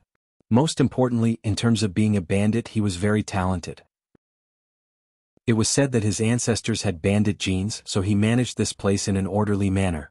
He also built a prince's residence here. Although it was not as big as the Jiang of Silla's residence in Yong County, it was still the most magnificent building here. Could be said that he was very thoughtful. When they walked on the Bluestone Street, two people came from a distance with a man in custody. Li looked at the three people passing by and asked, "This is?" After Wang Wei went forward and asked, he came back and said, "These guys, they don't use the latrine. They always like to relieve themselves at the street corner. They don't change their ways, so I have to lock them up for 3 days before letting them out." Wang Wei actually liked to relieve himself anywhere in the past. Everyone was not particular and there could be latrines everywhere in the mountains. But now that the prince was here, if these people made this place stinky, how could he, Commander Wang, put his face? Therefore a few days ago he issued a death order. In the future, everyone's 3 urgent needs must be solved in the latrine. Those who disobeyed the order would be locked up and served. Li could understand his approach. Most of the people here were bandits and they were used to being careless. When they were in the mountains, they were used to relieving their physiological needs anywhere. But it was really not possible here. On such a hot day, if everyone peed outside, the smell could be imagined. But thinking about it carefully, there was still a big loophole in this solution. Li thought about it and asked, "Is it useful to lock them up?" "It's useless." Wang Wei shook his head with a bitter smile and said, "These guys are used to being casual. They have always been like this. They would rather solve it outside the latrine than go in." Li waved his hand and said, "Since it's useless, there's no need to lock them up. If the punishment for urinating and defecating anywhere was not to work and still have food and drink, then this punishment was no different from a reward." Wang Wei was still too straightforward. If it was Fang who was the traitor, then the problem of urinating and defecating anywhere in the stronghold would have been solved long ago. Wang Wei was startled and looked troubled. But Your Highness, we can't just ignore it. Li shook his head. Ignore it? Who said I don't want to? Wang Wei turned his head and looked at the indifferent expression of His Highness. Suddenly he felt a chill in his heart. In the confinement room, a man was brought in. He turned his head and said with a smile, "Old Wang, remember to bring me some beef noodles from Lu Ji's for dinner. Add more beef and more noodles. Add more chopped green onions and coriander." After saying that, he lay down on a bed in the corner and stretched comfortably. He put his hands behind his head. Boss Wang was really something. He just couldn't hold it in and had to be locked up for 3 days. However, 3 days was fine. 3 days was pretty good. He didn't have to work for 3 days and he wouldn't starve. Never in his dreams would he have thought that there was such a good thing in this world. When he was released 3 days later, he would come back. As he was thinking about this, the door of the confinement room opened from the outside. A bald man stood outside and looked at him. He said, "Come out." So soon? He sat up from the bed with a hint of regret on his face. Could it be that Boss Wang had gone back on his word? However, the bald man didn't let him leave. Instead, he brought him to another place. Through the window, he could see more than 10 children sitting in seats with their hands behind their backs. They were swaying their heads along with an old man in front of them. He was a little confused. This was a school. He always felt that building a school in the stronghold was unnecessary. Only those with families would send their children here. Anyway, they didn't need to pay, so he just treated it as looking after the children. Why did this little bald man bring him here? To see which brat didn't study hard and beat him up. Chapter 1042. At the entrance of the academy, the young baldy looked at the man and said indifferently, "You will attend this class with them. If you can pass the exam for this class, then you can leave. If you can't pass, then you can only eat steamed buns and drink water today. If you can't pass today, then in the next 2 days, you will have to pass 2 more exams." The man was stunned. Like most of the people here, he had never been to school and didn't know a word. When he heard the old man shaking his head and talking, he dozed off. He didn't even know how to hold a brush. What kind of exam was this? He just peed. Was there a need to be like this? He pursed his lips, looked at the bald man and asked, "What if I still can't pass tomorrow?" "If you still can't pass." The bald man patted him on the shoulder and comforted him. In fact, steamed buns and plain water are the most nourishing. Although Commander Wang usually treated people kindly, many people were still afraid of him when he was serious. Not long after, the man walked into the school dejectedly and sat in the last row. The young bald man went forward and said a few words to the old teacher. The old man nodded and glanced at the back row. He didn't care about the man anymore. The man sat in the back row. When he saw the eyes of the children around him, his face was a little red. He simply lay on the table and slept. He really didn't believe that Boss Wang was crazy to let him sit in the school with these little children to study. Did he want him to be the top scorer? He, Wang Dezhuang, was not meant to be a scholar in his life. Listening to the old man's voice, he felt sleepy. After an unknown amount of time, he was pushed awake by a little fat man sitting next to him. The little fat man handed him a piece of paper and a pen and said, "The teacher said to write down the 5 words he just taught." The man looked at him with a dull face. Before writing it down, he needed to know what words the old man had taught him, how to write those words and how to hold the pen. He looked at the little fat man, smiled and said, "How about you write one for me? I'll go out and buy you candied hawthorn. My family sells candied hawthorn." The little fatty looked at him and shook his head. "Also, teacher said that I can't write for him or I'll be punished too." The man looked at him helplessly. "Then can you at least copy it for me?" "Not giving." The little fatty replied bluntly. He turned his back to her and began to write on his own. The man grabbed the brush and looked at the white paper on the table. His face was lifeless and he didn't know what to write. After a while, the pen in front of him disappeared and so did the paper. In its place was a cup of water, a steamed bun and a bald head. The baldy looked at him and said, "Tomorrow is a poetry recitation test. The day after tomorrow is poetry recitation. The day after that you might have to learn arithmetic. The commander said that the 5 words that you didn't write today have to be filled in. Take care." With that, he turned around and left. The man sat in his original position in a daze, reciting poems, writing from memory, calculating. They wanted him dead. The man shuddered and hurriedly ran out. He didn't see the baldy, but he saw the little fatty who stopped him from copying. The little fatty was licking a stick of candied hawthorn. The man snatched it from his hand and took a bite. He threatened, "Kid, write one for me tomorrow or I'll beat you up." The little fatty didn't cry or make a fuss when his candied hawthorn was snatched away. He just turned around and looked at an 8 feet tall muscular man behind him. He said, "Dad, he snatched my candied hawthorn and wanted to beat me up." A shadow suddenly appeared in front of the man. He raised his head and looked at the man who was much more muscular than him. He trembled and said, "Big brother, it's a misunderstanding. Misunderstanding my ass." It was much cooler in the mountains than outside, but there were more mosquitoes. Li Yi and Drunken Mo couldn't compare to Rui and Rui. The mosquitoes would avoid them, so he could only make a few mosquito traps. Fortunately, they were very effective. Mississippi Lu stayed in the mountains for a few days before she went out with the Lu Meng's men. It seemed that she was going to sweep through the entire fringe. The fringe was actually very vast. They had only opened a trade route from the Qi Kingdom to the Jing Kingdom, cleared all the hidden dangers around the trade route, and had just started to advance to the periphery. Mississippi Lu set her sights on the entire fringe. Not only did she want to be the ruler of the New World, she also wanted to be the ruler of all the mountains in the fringe. What Li Yi needed to do was to stabilize the rear, provide her with strategic support, resources, and be the man behind the scenes. On a hidden mountain, Li Yi looked at the rows of towering buildings in front of him. Once again he felt that Wang Wei was quite reliable. He had an entire library in his mind. He could do so many things with it. He could create many things that were considered black technology in this world, but he was only one person and he was lazy. If he really wanted to accomplish these things, he would need to live for 500 years and then borrow another 500 years from God. Perhaps a few hundred years would not be enough. Even if he had a lifetime of hundreds or thousands of years, it would still be impossible to bring out all the knowledge in his mind. Things like the technology tree should be left to Li Xian.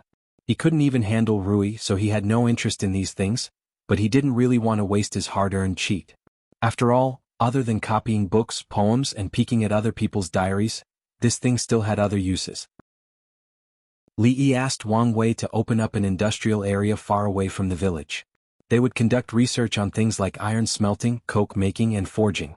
Although it was called research, it was actually just him telling them to do it. These would be very useful in the future. Although they couldn't use it for now, it was better to be prepared. For the time being, this would be the breakthrough point. The rest would be developed slowly in the future. At the back of the classroom, in the corner of the back row, a man looked at the little fatty beside him and swallowed his saliva. He watched as the little fatty chewed on the chicken drumstick in his hand and said, "Little brother, when you come tomorrow, can you secretly bring me some salted vegetables?" He had been eating steamed buns and drinking plain water for 7 days. He had lost a lot of weight, and the reason for all this was because he had peed outside the toilet. He couldn't understand it now. The toilet was clean and tidy, and there was no smell after he flushed it. Why did he have to pee outside? This was despicable. The little fatty nodded with great difficulty. He immediately picked up a pen and pointed at a word on the paper with the tip of the pen. He asked, "Little brother, how do I pronounce this word? I've forgotten. Can you teach me again?" He felt extremely miserable. The school was really too scary. Even if he were to move stones outside, it would be better than sitting here and reading. The detention room not far from the school had also been transformed into a new school. In the past month, people who urinated, spat, and did not pay attention to hygiene were all caught and brought here. Here they didn't have to move stones, pave bridges, or repair roads. They didn't have to do anything. They could spend their days swimming in the sea of knowledge, experiencing the joy of reading. Haha, I passed. I can go out now. Suddenly, a person rushed out from inside and stood on the street looking like a madman. After laughing, he looked down at his hands with a pained expression. These were a pair of hands used to chop people, but they had been used to write for the past few days. He wrote non-stop all night, and if he couldn't finish, he could only eat steamed buns and drink plain water. He wasn't even given a salted vegetable. Suddenly, a few hands reached out from the window. Someone exhorted loudly, brother, come back. Stay for another 2 days and teach us too." That person stood on the street and laughed maniacally. "Even if I die outside, starve to death, suffocate to death, or jump off the mountain to my death, I won't go back." In a room somewhere in the stronghold, Commander Wang touched his bald head. He was surprised to find that in the entire stronghold, there hadn't been a case of people urinating, spitting, and littering everywhere for a long time. In the short span of half a month, this problem that had been troubling him for years had actually been cured. Chapter 1043. The group of people who were used to using the sky as their blanket and the earth as their bed, and eating, drinking and defecating on the bed suddenly became particular. No one peed or spat on the ground anymore. The village looked brand new. Wang Wei was once again impressed by His Royal Highness Jiang of Silla's wisdom. Setting up a school in the stockade was indeed useful. In the past he had thought that it was superfluous. Now it seemed that people who had been educated were indeed different.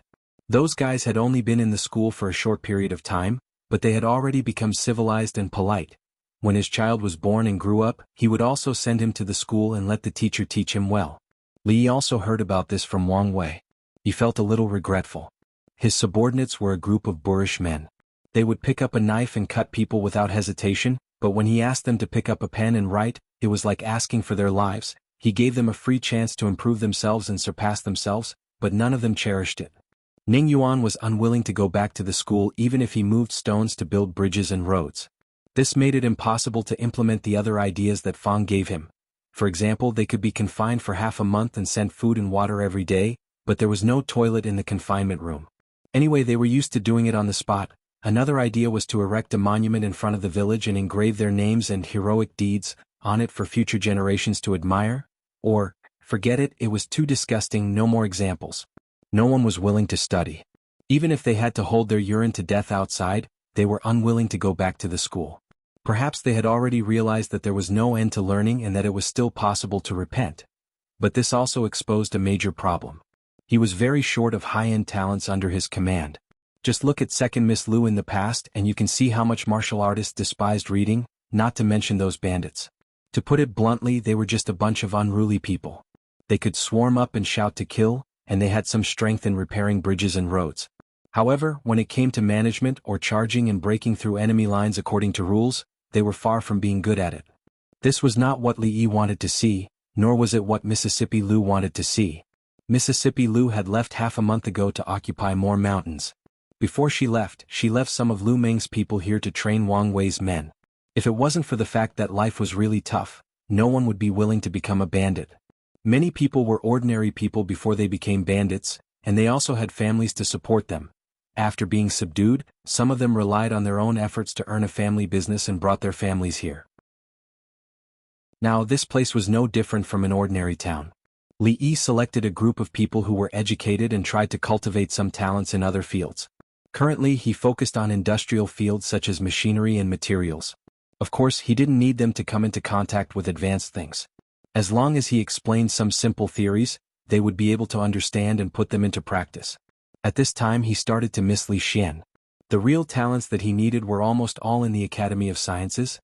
He still had to poach some people from his side. "Your Highness, it's done." Wang Wei strode in from outside with a pile of swords and knives in his hands. He threw them on the ground with a clatter. Li Yi stood up and walked to the front. Wang Wei picked up 2 knives from the ground and held them in his hands. He said, "Your Highness, look. This is an ordinary knife and this one was just made by them." He waved both his hands at the same time. With a clang, sparks flew everywhere. The knife in his right hand was undamaged, but the one in his left hand had an obvious chip. Clang. He slashed twice again.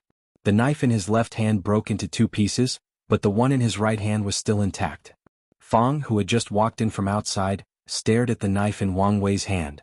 His eyes lit up and he muttered, "Treasure, treasure." Wang Wei looked at him and said generously, "You like it? If you like it, I'll give it to you." He handed the knife to Fang, but Fang did not take it. A hint of vigilance appeared on his face and he said, "What do you want?" "I can't afford to offend that tigress of yours. You didn't play cards with me yesterday. You'd better find another reason to fool her." "Oh, I didn't go back. What reason do I need? I'm not you even afraid of your wife. If you have the guts, say this again in front of her later. Why should I listen to you?" Li Yi ignored these 2 guys who were unwilling to admit the truth. He picked up the 2 swords from the ground and carefully examined them. After the improvement of the smelting and forging methods, the quality of the steel had indeed improved a lot. Although it was still far from the level of cutting through iron like mud, compared to ordinary weapons, it could already be called a treasure. Since it was a treasure, it could be sold for money, a lot of money. He was already very rich, but he had so many subordinates who needed to eat, invest in construction, and support his squandering sister-in-law Rui. When it came to things like money, the more the better. Rui's autumn water was a good sword. In terms of sharpness and toughness, it was not comparable to the one in his hand. However, That sword must have been forged by a skilled master craftsman after thousands of tempering. Although it could be sold for a very good price, the cost was not low. Mass production was different. The technological reform and cost reduction allowed them to easily create divine weapons in the eyes of ordinary people. This was not a divine weapon, it was all money. In the Jing kingdom, the richest people were in the capital. In the Qi kingdom, the richest people were in the capital.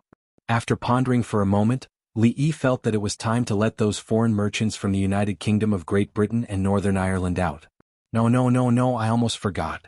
After the incident with Lioli, whether in the Qi kingdom or the Jing kingdom, if those foreign merchants dared to show up, they would be caught and dismembered immediately. This time he changed the method. He sat down at the table again and began to write to Li Xian. Hibiscus Garden, the capital. Li Xian held a dagger in his hand. He easily cut a few holes in the long saber of the opposite guard. He nodded with a satisfied look on his face. After sending so many gifts, that stingy guy finally knew to return the favor. This dagger was not bad. It was extremely sharp and exceptionally tough. Even the treasures in the palace could not compare to it. Could be called a divine weapon. It could be said that he was considerate. However, he soon realized a problem. This dagger was forged by him. In other words, he had mastered a new forging method. He did not tell me, I have done everything for him, but he kept it from me. There was a look of indignation on his face. If it were not for the heavenly weapon, he would not have ordered for him to find the best blacksmith in the Jing kingdom. At some point, the guard behind him bowed slightly. Greetings, Your Highness. Two women walked side by side from afar. The younger one on the left looked at him and asked, Brother, did Sir send another letter? Li Xian looked at Shanning, who had completely lost her innocence and naivety. He smiled and said, Not only did he send a letter, come and take a look at this. He showed off the sharpness of the dagger in front of Emingzu and Shanning. He said in a boastful tone, Although this dagger is a little short in terms of sharpness, even the treasures in the palace could not compare to it. It can be called a priceless divine weapon. After saying that, he seemed to have thought of something. He pointed behind him and said, He brought you a gift too. Go open it.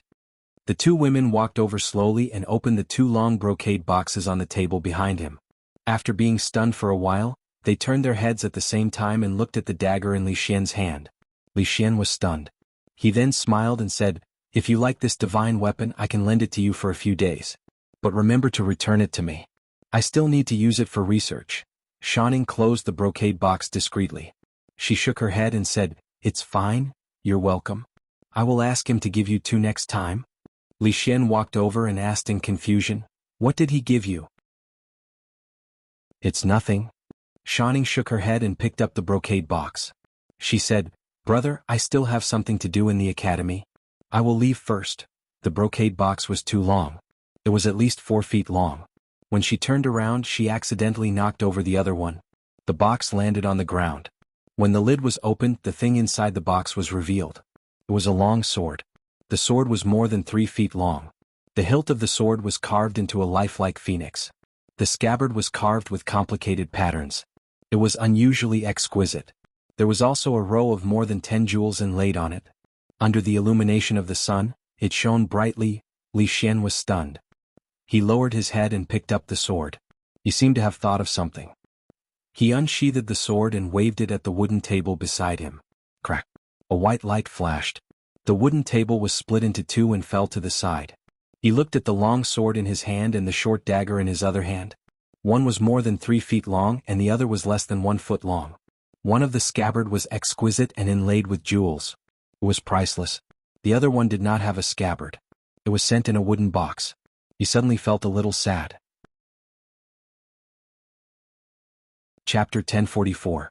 In Jingdo, when the imperial guards of the palace pasted the imperial notices on the city gates and various streets and alleys in conspicuous places, commoners quickly surrounded them. In the early years, it was rare to see imperial notices posted. When the former emperor was on the throne, he only pasted one when he searched for famous doctors to treat a certain princess in the palace. Later, when the current emperor opened a mathematics school, he often posted notices like this to search for craftsmen among the commoners. By now, the commoners were no longer surprised by this. A scholar who passed by had already deciphered the contents of the imperial notice, causing a lot of discussion among the people. This time, the emperor wanted to recruit skilled blacksmiths from all over the Jing kingdom. It was said that food, accommodation, and women would be provided. Those with families would also be given a courtyard in the capital. Apart from that, they would also receive a monthly subsidy from the country. If they were a famous master blacksmith, they might even be able to get a position in the Academy of Sciences. From then on, they would be able to bring glory to their family, reach the sky in a single step, and make their ancestors proud. In short, as long as one had a skill, one would be able to live a good life in the capital city in the Jing Kingdom. Even if one was an old farmer, as long as his land was better than others and his harvest was greater than others, there would still be some officials from the Academy of Sciences who would be willing to call him teacher and humbly ask him questions. A scholar in a green robe looked at the imperial notice posted on the city wall, then looked at the book he had just bought and sighed. The book in his hand was this year's imperial examination secret scroll, which he had spent a lot of money and pulled a lot of strings to buy. A blacksmith could get food, accommodation, and marriage services. It was a pity that he had not passed the imperial examination. At the age of coronation, he had not married and had not even touched a woman's hand.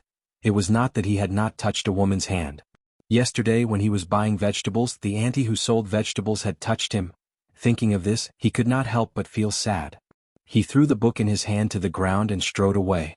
10 years of studying hard could not compare to 10 years of forging iron. What was the use of reading such a useless book?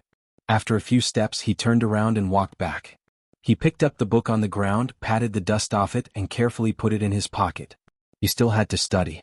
Even if he didn't pass the exam, he would become a blacksmith in the future. Between a blacksmith who had studied and a blacksmith who only knew how to forge iron, there was no need to even think about whose future was brighter. What's more, this thing cost a lot of money. Blacksmith Su was an ordinary blacksmith in the capital. He originally had a name, but his neighbors had been calling him Blacksmith Su, or Blacksmith Su for decades. He couldn't remember how long it had been since someone last mentioned his real name. He had just come back from the city wall, so naturally he had heard the latest news. The spring of blacksmiths that he had been looking forward to was finally here. Carpenter Wang, who lived next door, had entered the Academy of Sciences 2 years ago. Although he was only doing odd jobs for the great craftsmen of the Ministry of Works, he had built a 2-story courtyard this year and arranged a marriage for his silly son. The bride was going to be married this year, and his life was enviable. The old gangster who sold pornography diagonally across the street was also living a comfortable life because he could tell what people were saying just by looking at their lips. It was said that he was a teacher at the Academy of Sciences and had a group of disciples. He even boasted that he had taught the current emperor. Blacksmith Su's son was still young, so he wasn't in a hurry to arrange a marriage for him. As a blacksmith, he didn't have the extravagant hope of becoming a teacher for the emperor. All he wanted was to earn more money and let his family of 3 live a more comfortable life. He glanced at his son who was playing outside the door. He didn't forge iron, but leaned comfortably on the chair and took a sip of the good wine that he had just bought from the tavern. He had already signed up for the recruitment on the imperial notice board, and now he just had to wait for the notification. Outside the door, a few young children were running happily in the streets. Eat my wind god's kick. I know the cloud-splitting palm. I have the snow-guzzling saber. I have the peerless sword. The world of children was always carefree. They weren't old enough to study, so they only thought about eating and playing every day. Sometimes they would sneak into the brothel to listen to stories. The brothel was the most magical place in their hearts. There were monkeys waving sticks and fighting their way up to the 33 levels of heaven. There were various immortals and gods that they had never heard of. There were also many martial arts masters and heroic deeds of chivalrous heroes.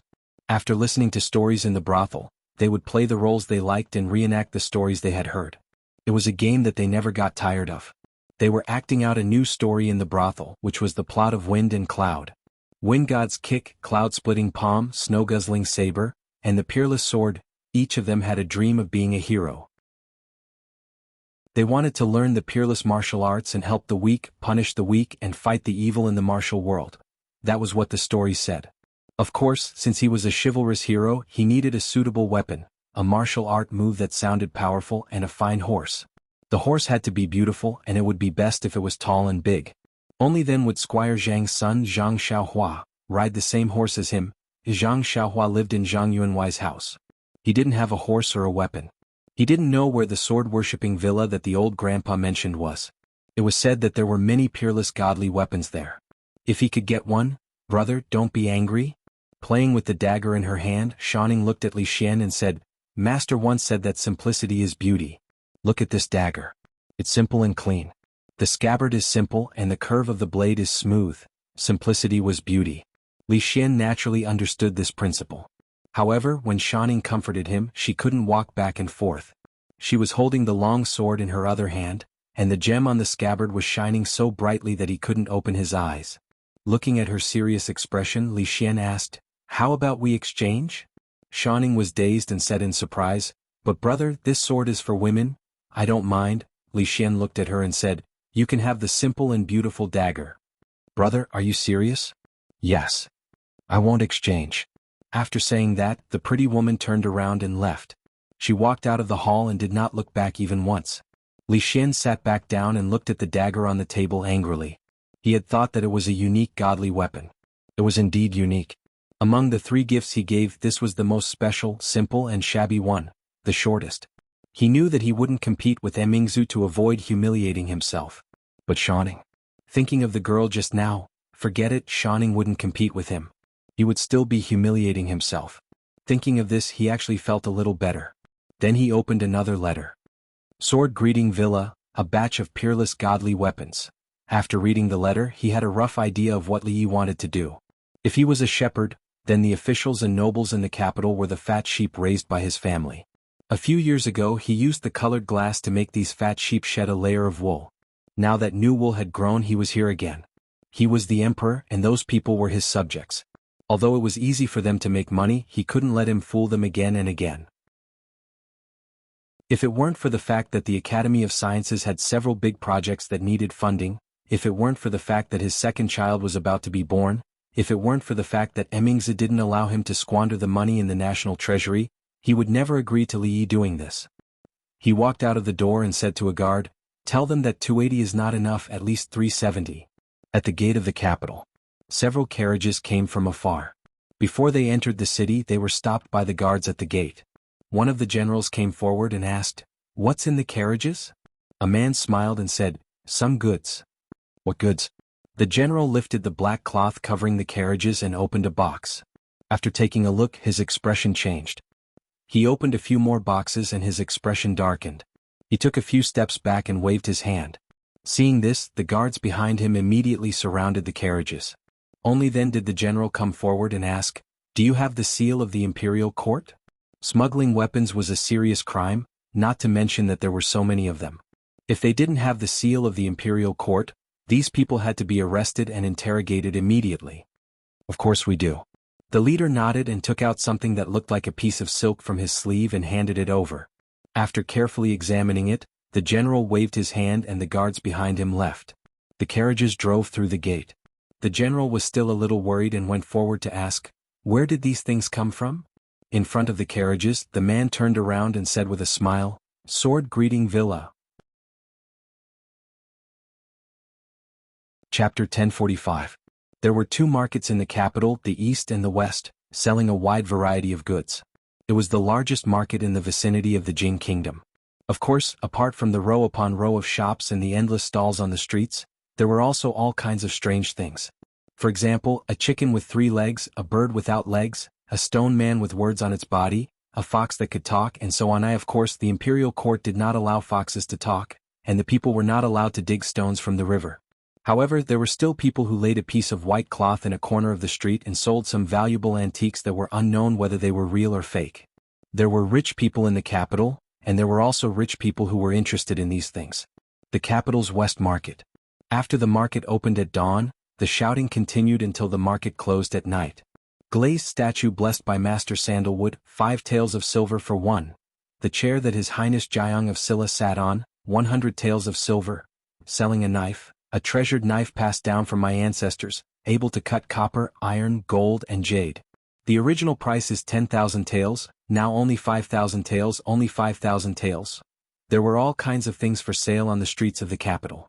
A while ago, someone was selling underwear worn by His Highness Jiang of Silla. Later, it was confirmed that it was not Jiang of Silla, and the seller was arrested and sent to prison for fraud. Sometimes, the people would gather around to watch the excitement, to see what was so special about the chair that His Highness Jiang of Silla sat on, to see if the Buddha statue blessed by Master Sandalwood would glow, to see if the treasured knife passed down from my ancestors could cut iron like mud, and so on. A man with a long knife at his waist walked up to the man selling the knife and asked, "This knife of yours, is it really as good as you say?" The man smiled, "A treasured knife is a treasured knife. In front of everyone, if I lie to you, I'll give you 5,000 taels of silver for free." Hearing this, the man smiled, drew out the long knife at his waist and said, "This knife of mine is just an ordinary one, you can try." The man also drew out the knife in his hand, handed it to him and said, "You can try it yourself." The man looked at him and suddenly said warily, "If I break this saber, you won't ask me to pay for it, right?" "How could that be?" The man shook his head and pointed at the crowd. "Today everyone here is a witness. If my family's treasured saber is broken by this brother, I don't need him to compensate." Seeing this, the man no longer hesitated. He held 2 sabers in each hand and chopped down. Clang.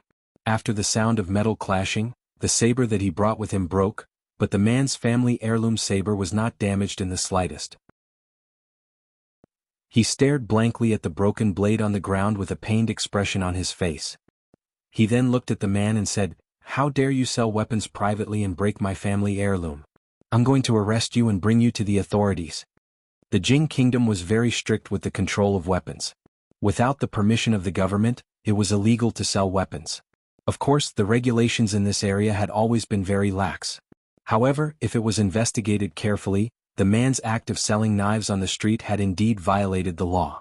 The man looked at the big man who was stunned on the spot and said, "It's fine if I don't arrest you unless you compensate me with this knife." The man who sold the saber snatched back the saber and grabbed the man to beat him up. Some of the crowd stayed to watch while others shook their heads and left. Recently, there were many people selling ancestral treasured sabers and swords on the street. A few days ago, there were even people selling snowguzzler sabers and peerless swords. They had heard too many stories in the brothel and were obsessed. This man actually knew how to use the trick of injuring himself to gain the confidence of others. It was a pity that his appetite was too big. If it was really a divine weapon, it would be worth it. However, there was a 90% chance that it was just a clumsy scam. Among the people who stayed, some of them could not help but come forward to verify it. The man was quite generous and seemed to be very confident in his family heirloom saber. He did not refuse anyone and looked very confident. Gradually, people were surprised to find that this saber seemed to be really unusual. When ordinary sabers came into contact with it, they would either break in two or be cut. Although it could not be said to be able to cut iron like mud, it could really be regarded as a treasured saber. This kind of divine weapon was very popular in the martial arts world. Many rich families in the capital also liked to collect them. In the crowd, a man who looked like a servant looked at the man and said, "The one selling the saber, take your saber and follow me." "All right." The man's face lit up. He immediately put away the saber and followed the servant into a big house. The crowd knew that this man's saber had caught someone's eye. This 5,000 taels of silver was a little too easy to obtain. When the crowd dispersed, another voice came from the crowd. "What family heirloom saber? Didn't you buy it? Didn't you see that the saber is brand new?" "Nonsense, this kind of divine weapon must have been made by a master. How could an ordinary shop buy it? It's the newly opened shop in front. It's called Sword Greeting Villa. It said that the signboard was personally inscribed by His Majesty. You will know once you take a look. A new weapon shop called Sword Greeting Villa opened in the capital. All the weapons sold were divine weapons. Moreover, the signboard was personally inscribed by His Majesty. It was a guarantee of credibility. A big signboard was erected in front of the shop. Limited stock, first come, first served. The sabers and swords in the shop were all first-rate divine weapons. They were famous for being peerless swords, hero's sword, blazing Qilin sword, snow guzzle saber. Someone came because of the shop's reputation. He used a random saber in the shop to clash with a famous saber made by a master. In the end, the famous saber was chipped while the other was undamaged. Once the news spread, the entire capital was in an uproar. In just a few days, the name Sword Greeting Villa spread throughout the capital. According to the story in the brothel, Sword Greeting Villa had the world's best swordsmithing technique. They could forge divine weapons that could cut through iron like it was mud. Originally, people thought that this was just a made-up story. Now, it seemed that this story was not completely a story. For a period of time, countless nobles and officials who loved collecting rare treasures swarmed over, and the martial artists who longed to own a peerless divine weapon could no longer sit still. It was said that even the current emperor had bought a few of them. In less than 3 days, all the weapons in Sword Greeting Villa were sold out. Even so, there was still an endless stream of people coming to ask about it every day. In the capital, when the door of Sword Greeting Villa was about to be trampled by people, in the faraway Shu state in the chaotic land, Li Yi was peeling an apple for Zue Mo. Peeling an apple with an ordinary knife was fine. Using a peerless sword to peel an apple would be too conspicuous, and it would easily hurt his hand. After peeling the apple, he wanted to feed it to her personally. Coincidentally, Ruoqing and Rui went in, so he was chased out. Li Yi felt that he was not very popular now. Sometimes Rui would sleep with Zue Mo, and sometimes Ruoqing would sleep with Zue Mo. Sometimes the three of them would sleep together as if he was the only extra. So be it. Having a harmonious family was much better than having a harem on fire. What else could he be dissatisfied with? Li Yi took a bite of the apple, walked back to his room and picked up a document. Although they were now able to mass-produce the divine weapons in the eyes of the world, there were too many people under them. For a long time, the supply would not be able to meet the demand. Of course, good things should be equipped for their own people first.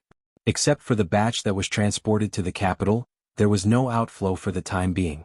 2 days ago, Li Xian had sent a letter saying that 100 skilled blacksmiths were already on their way. There were too many people who had signed up, so he had even conducted a selection test to select the best 100 blacksmiths and send them over. Li Yi wanted these blacksmiths not only to forge swords. In terms of smelting and forging, they were definitely much better than these laymen.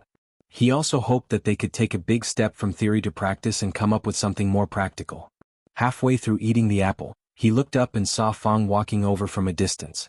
His face was a little ugly.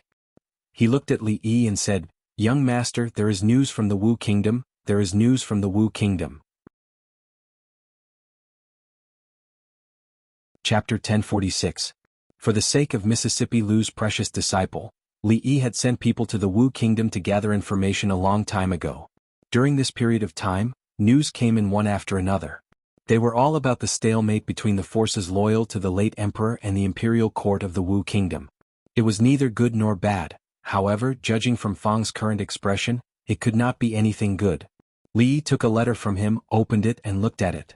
The letter said that the imperial court of the Wu Kingdom had secretly recruited several rebel forces. Half a month ago, they besieged Princess Duanrong, who had rebelled. In that battle, the imperial court of the Wu Kingdom won a complete victory. Princess Duanrong's side suffered a crushing defeat. The imperial court reclaimed all the cities they had seized. As for Princess Duanrong, her whereabouts were still unknown. Unknown meant that the imperial court of the Wu Kingdom had not found her. This was the silver lining in the misfortune. Li looked at Fang and asked, "Does Rui know about this?" Rui was not in the stockade. She had returned a few days ago. She should still be busy subduing the other forces in the fringe. Fang nodded and said, "I've already sent someone to deliver the news. She should know soon." Li rubbed the space between his brows and said helplessly, "Go find her. Immediately." Second Miss Lu had become a lot gentler. She wouldn't retaliate even if she was spanked. She was like a completely different person from before. However, there was something else in her character that wouldn't change easily. Back then, she had traveled thousands of miles to find her brother-in-law. She had chased him from the capital to Shuzhou, then from Shuzhou to the Qi Kingdom. She had rescued him from the hands of Taoist nun. After learning that Yang Liuqing's fate was unknown, she might have run from the fringe to the Wu Kingdom to find her only disciple. If he and Rui were not by her side, no one could stop her. Li did not object to Rui's search for Yang Liuqing. After all, she was already half a member of the Li family after spending so much time together. Just based on the fact that she called him martial aunt, Li would not sit idly by and watch her get into trouble. He and Rui did not blame her for leaving without saying goodbye. She had too many burdens on her shoulders, such as the hatred of her country and family. Even so, she did not bend her spine. It could only be said that Rui had an incredible disciple and he had an incredible martial nephew. But no matter how many experts the Lu Alliance had, no matter how good their weapons were, they would not be able to fight against the country. So he needed to stop Rui in time when she was impulsive, so that he could make a long-term plan. After saying goodbye to Rui and the others, Li Yi, Fang, and Su set off immediately. There was no need to bring too many people. The elites and core disciples of the Alliance were by Rui's side. Fang was there to watch the fun, and Su was there to deal with all kinds of unexpected situations. He only hoped that when they arrived, Mississippi Lu would not be so impulsive. In the Wu Kingdom. In the imperial capital. A eunuch gently knocked on the door of a luxurious palace and pushed it open. Inside the palace there were bookshelves on both sides, and the bookshelves were densely packed with books. Right in front of them was a table, and behind the table sat a figure. The eunuch bowed to the ground and asked respectfully, "Your Majesty, those rebels have arrived in the imperial capital. General Qing asked me to ask your Majesty, how should we deal with them?" The figure behind the table put down the book in his hand and said, "Since they are rebels, General Qing should know how to deal with them. There's no need to ask me about such a small matter." "Yes. Your servant will reply to General Qing now. Your servant will take his leave." The eunuch bowed again and was about to turn around and leave. "Is there any news about Qing and Fu? Before he walked out of the palace, the figure behind the table spoke again. The eunuch turned around and bowed again. "Your Majesty, General Qing said that this time, we will definitely deal with these two rebels." "Shut up." A reprimanding voice suddenly came from inside the palace. Looking at the figure behind the table who stood up, the eunuch's face immediately turned pale. He knelt on the ground and said anxiously, "Your Majesty, please spare my life. Your Majesty, please spare my life. Although they took the wrong path, they are still the princess and prince of the Wu kingdom. How can a slave like you impose the word rebels on them?" A skinny young man walked over from the front. His long and narrow eyes glanced at the eunuch and he said in a low voice, "Go and receive your punishment. Don't do it again. Thank you, Your Majesty. Thank you, Your Majesty." The eunuch hurriedly kowtowed. "Get up." The skinny young man waved his hand and asked, "Is there any news about them?" After the eunuch stood up, he immediately replied, "Your Majesty, General Qing said that he has already found traces of Princess Duanrong and Prince Jing. At most, he will be able to bring them back in a month. Tell him that they must not be harmed. Bring Qing and Fu back safely. If even a strand of their hair is harmed, I will hold him responsible." "Yes, Your Majesty, I will definitely bring Your Majesty's message to General Qing." The skinny young man waved his hand and said, "All right, you can leave now." After the eunuch left, the skinny young man turned around with one hand behind his back. Only then did he realize that there was another person in the palace. It was an old man with white hair and beard. At this moment he was sitting on the seat that the skinny young man had just sat on. This was the imperial study, a seat that only the emperor could sit on. However, the young man was not angry or annoyed. Instead, he slowly walked forward and asked with a smile, "Imperial uncle, why do you have time to come here today?" The old man raised his head to look at him, and a sliver of disappointment appeared in his murky eyes. He said, "The blood that flows in the three of you is the blood of the royal family. You've already killed too many people. Just let these two children go. They can't threaten your throne. What you should do is to flatten the rebellious forces and return peace to the world as soon as possible." The young man was startled. Then he sighed and said, "Granduncle, you still don't believe me. Back then father and brother were suspicious. I kept retreating again and again. In the end, I really couldn't retreat anymore. If I didn't protect myself, I wouldn't be standing here talking to Granduncle. How do you expect me to believe you?" The old man stood up and looked at him. He asked, "I only traveled outside for half a year. After I returned to the imperial capital, you killed my brother, murdered my father, and forced my mother to death. Half of the officials in the imperial court died and another half ran away. The border army rebelled and another 3 provinces rebelled. How do you expect me to believe you? Whether what happened back then was right or wrong, whether Imperial Uncle is willing to believe me or not, I don't want to mention it again." The young man turned around and walked into the hall. He said, "Now our Wu kingdom is in a deep quagmire. The 2 kings of the Qi kingdom are fighting for power. However, the Jing kingdom is developing rapidly and suppressing all the other countries. I will suppress the chaos in the Wu kingdom as soon as possible. I also hope that Imperial Uncle can consider the overall situation and think for the sake of the Wu kingdom. If I didn't think for the sake of the Wu kingdom, I would have killed you with my palm." The old man walked past him and said calmly, "I don't care about the suppression of the rebellion. I don't want to look into what happened in the past. But I only warn you. Don't do anything to those 2 children again. Don't force me to do it." His last words were still echoing in the young man's ears. Then he disappeared. Suppress the rebels and restore peace to the world. But what if they are the rebels? The young man looked out of the door and murmured in a low voice, "Warn me? I am the emperor. Why should I be warned? Who else can warn me?" A hint of gloominess appeared on his face. He clenched his fists tightly in his sleeves. His nails dug deep into his flesh. Chapter 1047. In a mansion somewhere in the imperial capital of the Wu kingdom. Several figures were sitting in the courtyard, talking in low voices. Behind them were dozens of other figures. They were the elite subordinates who had entered the imperial capital with them. What do you think they will bestow upon us this time? It shouldn't be a small one. If it weren't for us, they wouldn't have been able to defeat Princess Duanrong so easily. General Cheng has already gone to the palace to ask. There should be news soon. This world is really mysterious. At first, I wanted to be a thief, but as I did so, I actually became an official.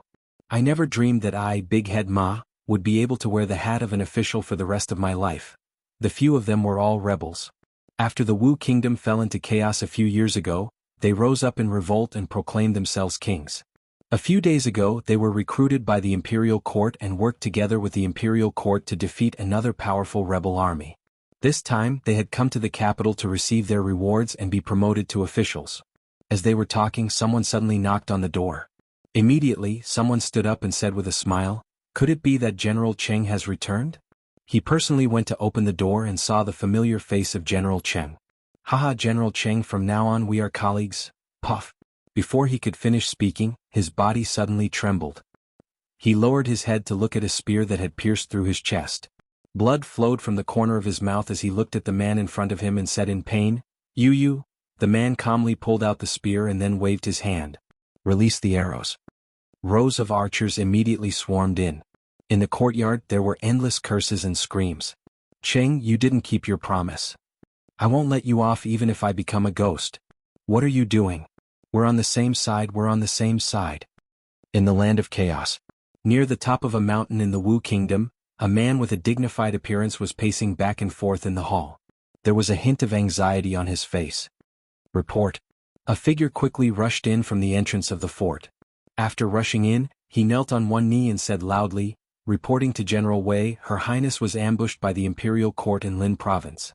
Fortunately, she has successfully escaped and will be here soon." The man's face darkened, and he immediately said, "Qin Qin, you will personally lead 500 men to receive His Highness." Behind him, a man knelt on one knee and bowed, "Understood." The other man hesitated for a moment before asking, "General, sending 500 people at the same time is too big of a commotion. If the Wan brothers find out, I'm afraid." The middle-aged man's face darkened. The Wan brothers were a group of bandits dozens of miles away from this place. They had a large number of people and were extremely powerful. In the past few years, there had been occasional friction between the two sides. If the other side took advantage of the situation and attacked, it would be a big problem. He thought for a moment, then shook his head and said, "Your Highness's safety is more important." Qin Qing set off immediately. At this moment, a weak voice suddenly sounded in everyone's ears. The messenger pursed his lips, looked at them and said, "General, the Wan brothers, they..." Immediately someone's expression changed and he asked, "Could it be that they're making a move again?" The messenger shook his head and said after a while, "The Wan brothers, they..." Someone couldn't hold it in any longer and said angrily, "What happened to them? Tell us." "They're repairing the road." The guard general was startled and frowned, asking, "Repairing the road?" The messenger looked up at him and nodded, saying, "Our spies saw it with their own eyes. Not only the Wan brothers but also the Black Blind of the Twin Forks Ridge, the Mountain Patrol Tiger of the White Tiger Ravine." He pointed out the names of several famous bandit leaders in the vicinity, swallowed his saliva and said, "They are all repairing roads. The Wan brothers, the Black Blind, the Mountain Patrol Tiger." These people he had just mentioned were originally the bandits of the Wu Kingdom. In the early years they were just a small group of bandits roaming the border provinces. Later on, the country was in turmoil, and some people gathered a huge force to form a separatist regime. In a small area, they were able to stand up to the imperial court. There were also people like the Wan brothers. Their strength was neither strong nor weak. They couldn't stand up to the imperial court and were unwilling to submit to other major forces, so they simply fled into the land of chaos, occupied a mountain and proclaimed themselves as kings. Over the years, they grew stronger like a rolling snowball and had long become the overlords of the mountain. They often left the mountain to plunder the common people and caravans. The guard general wanted to eliminate them, but they were powerless. Anyone would find it strange that such bandits would suddenly stop plundering and run off to do something as mindless as repairing roads. Someone seemed to recall something and said, "General, I heard that 2 years ago, a new force rose in the Jing Kingdom. They had extraordinary strength and forcefully opened up the trade road connecting the Jing Kingdom and the Qi Kingdom. They swept away all the bandits along the road and escorted the traveling caravans and pedestrians." The bandits they subdued were all forced to pave the road and repair the bridge. The guard general looked at him and asked, "You're saying that those people have already come here and subdued the Wan brothers, the Black Blind and the Mountain Patrol Tiger at the same time, making these overlords personally pave the road for them and open up the trade road? Apart from this, I can't think of any other reason. Let's not talk about whether they came to the Wu Kingdom or not. Subduing the Wan brothers, the Black Blind and the Mountain Patrol Tiger at the same time. Do you think there's such a powerful force in the land of chaos?" The guard general shook his head and said, "No matter what the Wan brothers are up to, let's first bring the princess and His Highness King Jing here safely, then we'll think about it." The man looked at the guard general in silence for a moment before he said, "General, what I mean is if they really subdued the Wan brothers, the next one will be us. What does this have to do with us?" The guard general frowned again and asked, "We have no problem with them subduing bandits, but we are not bandits. Why would they attack us? Do they really think the land of chaos is their territory?" Dozens of miles away on the mountain road, a dark mass of people were busy on the mountain road. Behind them there was a long gray mountain road. A bald man stepped hard on the mountain road. After confirming that there was no problem with the quality, he continued to walk forward. He thought to himself, this thing called cement is really useful. It's much more convenient than quarrying stones from the mountains to pave the road. On a nearby mountain top, a young man looked at the woman in front of him with a respectful gaze and said, "Leader, this is news from the Wu Kingdom. After the rebel army was defeated, Princess Duanrong disappeared. The Wu Kingdom's imperial court is also trying hard to find her." After reading the news, Mississippi Lu was silent for a moment before she said, "Send a letter to the stronghold. Tell them that I will return after a while. Leave the matters here to Lu Luo for the time being." "Where are you going?" A voice came from outside the door. When the young man saw the three people walking in, he cupped his hands and immediately retreated. Mississippi Lu looked at them and asked, "Why are you here?" Li found a chair and sat down. He said, "If we didn't come, we would have gone to the Wu Kingdom to look for you in a few days." Li was somewhat glad that he had rushed over as soon as possible. If he had been a day and a half later, he might have had to follow Rui's example and chase after his sister-in-law. Mississippi Lu looked at him and said seriously, "I can't leave her alone." Li nodded and said, "I didn't ask you to leave her alone. I just want to tell you not to be impulsive. It's impossible to save her from the hands of the Wu Kingdom's imperial court by yourself or with the help of Lu Meng. We have to think about it at length. Don't forget she's also my martial niece." Mississippi Lu finally nodded. Seeing his travel-worn appearance, she asked, "Are you hungry? I'll cook a bowl of noodles for you first." Fong rubbed his stomach and looked at her. He asked, "Second miss, can you cook another bowl?" "Ahem." The sloppy old man coughed softly. Fong looked at him and said, 3 bowls."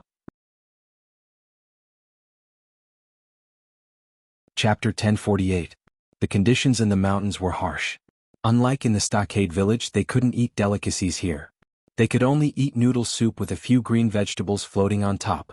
Even so, Li still ate with relish. Only now did he realize that he had misunderstood Rui. She was not unruly and unreasonable.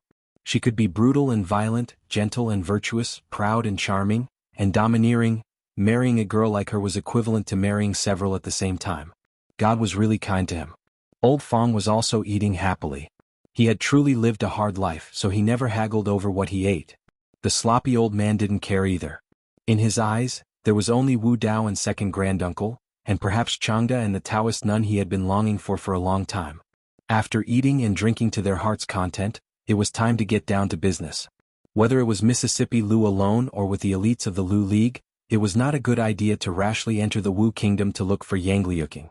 The Wu Kingdom was a little smaller than the Jing Kingdom, but not by much. Without any clues, it would take them forever to search for Yangliuking like headless flies. It was better to stay put. Instead of looking for a needle in a haystack, it was better to continue to subdue the forces in the fringe while waiting for news. There were many people in the Wu Kingdom who were more eager to find Yangliuking than they were. There was no doubt about that. Moreover, there was news from the Wu Kingdom that the imperial court of the Wu Kingdom didn't care about her life and death. They ordered the local authorities to capture her alive. In this case, there was no need to be anxious. He just needed to be the fisherman who reaped the benefits in the end. This was what he liked to do the most. Mississippi Lu was not stubborn. After Li Yi analyzed all the pros and cons for her, she was not so impulsive anymore. Li Yi looked at her and said, "Don't worry, once there is news from the Wu Kingdom, we will immediately take the elites of the Lu League to rescue her. As long as she is not imprisoned in the Imperial Palace, we will be able to rescue her. As for the Wu Kingdom, we will send more spies to gather information. In fact, even if she was locked up in the palace, it was not impossible to rescue her, but it would be more troublesome and dangerous. She could not torment second granduncle all day. Mississippi Lu looked at him and asked, "Are we just going to wait like this now?" Li pondered for a moment and said, "If you're bored, you can first unite the fringe. There aren't many strongholds left, right?" Mississippi Lu nodded. "Not much." General Wei slowly paced around the room with his hands behind his back, murmuring, "What the hell are the Wan brothers doing?" A trace of doubt appeared on his face, but he quickly shook his head and stopped thinking about it. The most important thing now was to ensure the safety of Her Royal Highness. Once they entered the chaotic lands, the soldiers wouldn't be able to do anything to them. A momentary failure didn't mean everything. As long as the princess and Imperial Prince Jing were safe, they would have a chance to restore order and pull the traitor who killed his brother and father off the throne. At this moment, a young man rushed in from outside. He was panting heavily and looked extremely terrified. He shouted, General Wei, bad news, bad news?" General Wei's expression changed. He immediately asked, "Did something happen to Her Royal Highness and King Jing?" "No." The young man shook his head and said with difficulty, "General, it's them, they're here." "Them?" General Wei strode forward and asked, "Who are they?" In front of the stronghold, a bald man held a conical paper tube and shouted, "Listen up, people inside you." He scratched his bald head. This was the first time he shouted. He was so nervous that he forgot what he was supposed to say.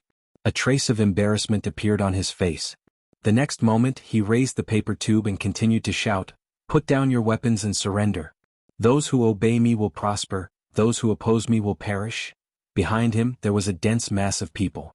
In front of the crowd, Mississippi Lu tilted her head and looked at Li Yi. She said, "This is the last one." Li Yi looked at the stronghold in front of him. In the past few months, Mississippi Lu had led the Lu League's elite forces and swept through the entire fringe. The bandits they encountered would either escape as soon as they heard the news and escape from the fringe. Those who put up a stubborn resistance would be beaten into submission and dispersed to various places to build new structures. The progress bar was almost full. After sweeping the last wave of bandits, she would be the true king of bandits in the fringe. Mission objective: become the king of bandits. Mission progress: 99%. The bald man was still holding the paper tube and shouting, "I'll give you 30 minutes to think about it. If you don't surrender, we'll attack." There was no movement in the stronghold for a long time. When the incense stick was about to burn out, the stronghold gate slowly opened. A man with an upright face walked out from inside. He was dressed in plain clothes, but his gait was majestic and imposing. There was a faint aura that Li Yi was very familiar with. Behind him, dozens of archers had drawn their bows and pointed their arrows at the group of bandits. Li Yi was a little puzzled. Looking at their formation, they didn't look like bandits. Instead, they looked like soldiers. No one made a sound. The atmosphere was extremely solemn. The middle-aged man didn't look at the bald man. He looked around and looked at Li Yi and Mississippi Lu. He asked, "We have no grudge against you. Why are you forcing us to this extent?" The bald man raised his eyebrows and said loudly, "Eradicating evil for the people. Enforcing justice on behalf of the heavens." The middle-aged man turned to him and asked, "We are not bandits. We are just living in seclusion here. We have not done any evil deeds. How can you say we're eradicating evil for the people?" The bald man's expression was a little unpleasant. What kind of person would occupy a mountain and live in seclusion in a chaotic place where bandits were everywhere? Did they have nothing better to do? In the past, many people had explained this to them. Now they had all gone to repair roads. The middle-aged man looked at Li Yi and said, "You go back. We will mind our own business. Otherwise, don't blame us for being rude." Li Yi shook his head. They didn't come here to reason with these people. No matter who they were, this was a strategic place that they had to fight for. There was no need to reason with the bandits. Rude? The bald man smiled and weighed a black object in his hand. He asked, "Do you know what this is?" He lit the fuse and threw it behind a half-collapsed wall outside the stockade village. Boom. A deafening sound was heard, and the ground under everyone's feet shook. Even though these heavenly punishments were specially made and had limited destructive power, it was enough to collapse the wall. The middle-aged man looked at the flying smoke and dust. He was stunned for a moment and his expression finally changed. This is the Jing Kingdom's heavenly punishment. In front of him, a strong man had already put a knife to his neck. He grinned and said, "Surrender or I will raze this place to the ground." General Wei, hearing the voice behind him, the middle-aged man's face turned pale. After a long time, he waved his hand behind him and said in a hoarse voice, "Put down your weapons, don't resist." He looked at the charred ground and his face turned even paler. The Jing Kingdom's heavenly punishment was a nightmare on the battlefield. With heavenly punishment, it was enough to defeat enemies who were several times stronger than oneself. He had long heard of the heavenly punishment divine weapon, but he had always regretted that he had never seen it. However, he never expected that the first time he saw it would be under such circumstances. This wave of bandits did not have many people, only about 200 to 300. They were afraid of the power of the heavenly punishment and did not put up much resistance. Out of professional habit, after subduing a wave of bandits, the first thing they did was to search for the treasures they had plundered over the years. According to the Baldi, these were the poorest bandits they had ever robbed. Other than some food, there was nothing valuable. Li Yi began to believe what they had just said. They were not bandits, but as a colleague of the same profession he felt embarrassed for the bandits. Just now, he seemed to have heard the bandit leader's subordinates call him general. They did not even pay attention to the organization and actually copied the military. How could he be a good bandit? The middle-aged man's hands were tied behind his back, but his back was still straight. A Baldi stood beside him and as he swayed he asked, "Tell me honestly, what's your name, where do you live, how many people are in your family, are you married?" The middle-aged man looked at him but did not speak. The Baldi poked his chest and frowned, "I'm asking you a question, be honest." "Son-in-law, second miss, there's still one more." Fong walked in from the outside with a man in his hand. The man was floating in the air, waving his hands and feet randomly while shouting, "What are you doing, are you crazy?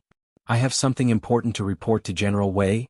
When he looked up and saw that familiar figure, he immediately said, "General Wei, it's not good.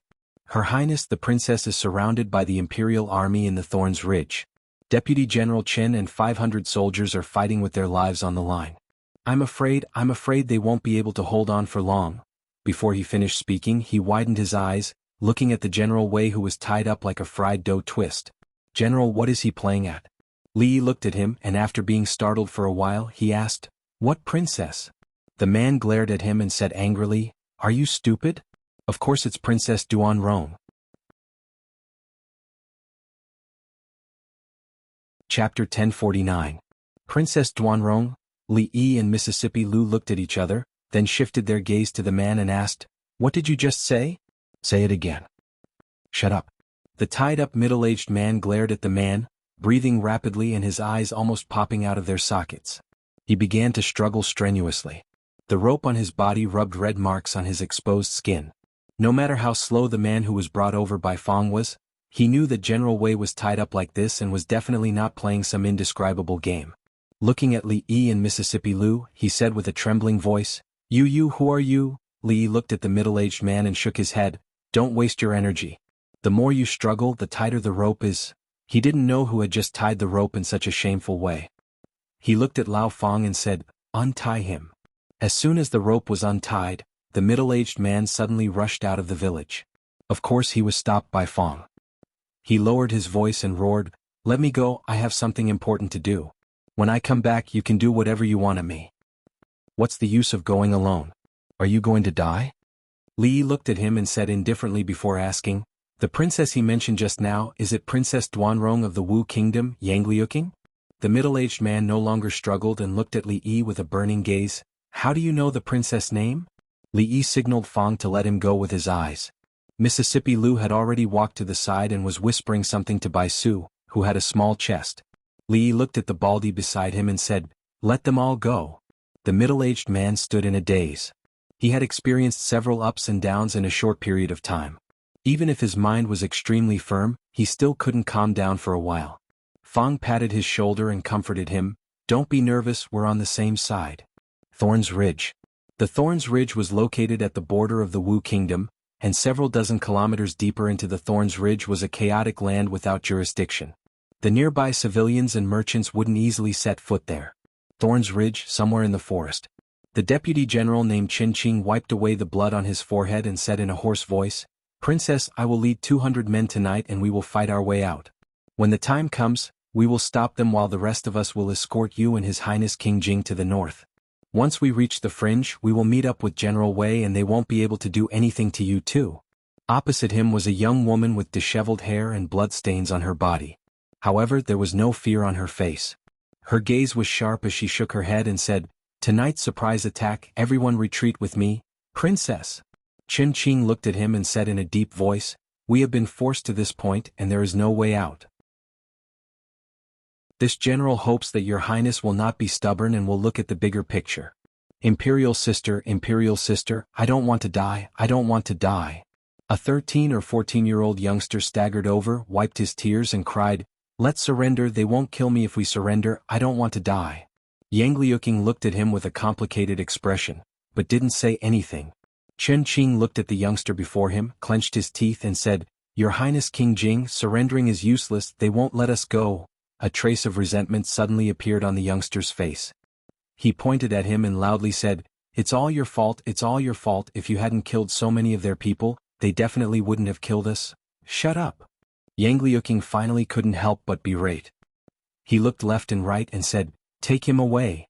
When the two guards carried him away, he was still flailing his arms and legs, shouting, "Imperial sister, I don't want to die, I don't want to die, save me, save me." When the youngster's voice could no longer be heard, Yang Liuqing looked at Chen Qing and asked, "What's the situation at the foot of the mountain?" Chen Qing pondered for a moment and said, "They are now temporarily stationed at the foot of the mountain. They sent a letter up, saying that as long as we surrender, they won't hurt your highnesses. The deadline is tomorrow morning and if we don't surrender by tomorrow morning they will attack. They won't hurt." Yang Liuqing looked at the setting sun in the sky and said, "Based on second brother's character, I don't think he will let us go. He can't wait to kill all the princes, how could he let your highnesses go?" An old figure walked over, lightly coughed twice and said, "Let's do as General Chen said, we will force our way out tonight, and your highness will bring King Jing to the fringe to meet General Wei." "Prime Minister." The old man waved his hand and interrupted her, "As long as your highness and King Jing are safe, we still have a chance." "Chen Qing," he suddenly shouted in a low voice. "Yes, General." "Arrange for our men to attack the foot of the mountain tonight, and escort your highnesses out of here." "Yes, Prime Minister." Chen Qing turned and left without looking back. They still had 300 men who could fight. If they forced their way out, there was still a glimmer of hope. After Chen Qing left, the old man looked at the forest in the distance, which was gradually disappearing into the darkness and suddenly said, "Your Highness, if you can escape this time, don't come back." Yang Liuqing looked at him, her lips slightly parted and said, "Prime Minister." The old man stretched out his hand and lightly pressed down, signaling her to stop talking. Then he said again, "King Jing is useless. This heavy responsibility should not fall on your Highness' shoulders. Your Highness, go to the Qi Kingdom, go to the Jing Kingdom, forget about the Wu Kingdom, forget about the hatred, forget about Princess Duanrong, and live a normal life." Yang Liuqing shook her head and said, "I once swore that if I can't avenge my father, my mother and my brother, I am not a human. After all, we have nothing left." The old man sighed and said, "The Jing Kingdom is like the sun at noon, growing stronger day by day. The third prince of the Qi Kingdom has the heart to be the ruler of the world, and he also has the ability to govern the country. Yang Zhe killed his brother and father and it is intolerable. Perhaps the Wu Kingdom is doomed, but the people are pitiful." Yang Liuqing lowered her head, clenched her fists and gritted her teeth and said, "I will not give up." The old man looked at her, and a trace of tenderness appeared in his eyes. Finally he shook his head, sighed and turned to leave. Yang Liuqing stood where she was for a long time. She clenched her fists so tightly that her nails had sunk deep into her palms. She looked up at the round moon in the sky, and her face was full of determination. But behind this unswerving determination, there was a deeply hidden weakness and helplessness. If it was possible, why would she be willing to shoulder such a deep blood feud? Why would she be willing to shoulder such a heavy responsibility that was suffocating her? Why wouldn't she want to be an ordinary woman? How she wanted to be an ordinary woman? Tomorrow would be the 15th. 3 years ago, she didn't have to face all the things she had to face today. She could still live in that small courtyard, the courtyard that carried almost all the happiness of her life. In that small courtyard, there was her Shifu who was strict but spared no effort in teaching her to be cold on the outside but warm on the inside. There was her uncle Master Li Yi who was very lazy but never stumped by anything. There was also her gentle and virtuous uncle Master Rui who had already reached the peak of martial arts. And there was also the innocent, silly but kind Miss Xiao Huan, That small courtyard and everything about Lu Meng were things that she could never let go of and forget in this lifetime. How were they now? When she left, Uncle Master Rui was pregnant. The child should be almost 3 years old now. She didn't know if it was a boy or a girl. Was Uncle Master Li still so afraid of Shifu? She didn't know how his relationship with Miss Ruoqing and Miss Zuemo was. She didn't know if Shifu still often bullied Uncle Master. She also didn't know if Shifu had won against Princess Emingzu. She also didn't know if Shifu still blamed her until now. She turned her head and looked in a certain direction. She knew that they were now in Shuzhou, a chaotic place away from here. But this was a distance that she would never be able to cross in this lifetime. At the foot of the Thorns Ridge, figures were swaying and countless flames were blazing. At the forefront of the crowd, 2 generals on horseback were looking at the pitch-black mountain road. One of them turned his head and said, "General, we still have to wait for a night. Why don't we let them camp here first?" "No need." The man beside him waved his hand and said, "Attack at midnight." "Attack at midnight?" The man was startled and asked in disbelief, "But didn't His Majesty give an imperial edict that the princess and King Jing cannot be hurt?" "I don't know what imperial edict." The man in armor grinned and said in a low voice, "I only know that His Majesty wrote in the secret letter, 'Leave no one alive.'"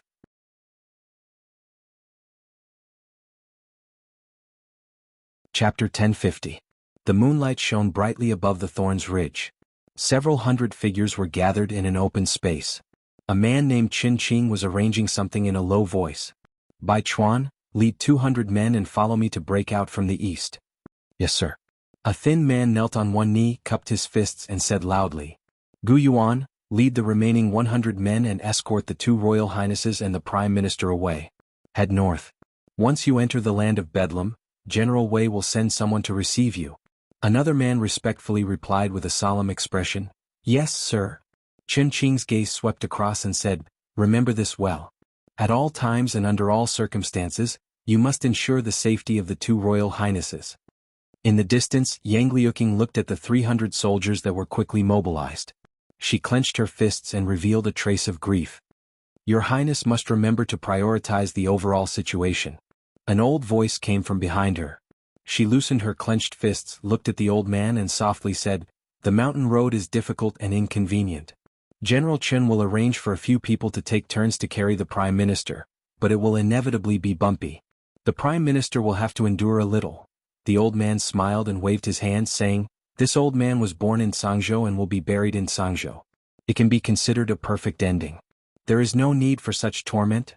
Yang Liuqing looked at him and firmly said, "We will escape."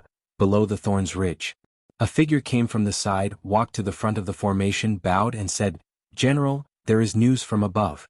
They plan to break out at midnight and escort the princess and King Jing all the way north into the land of Bedlam."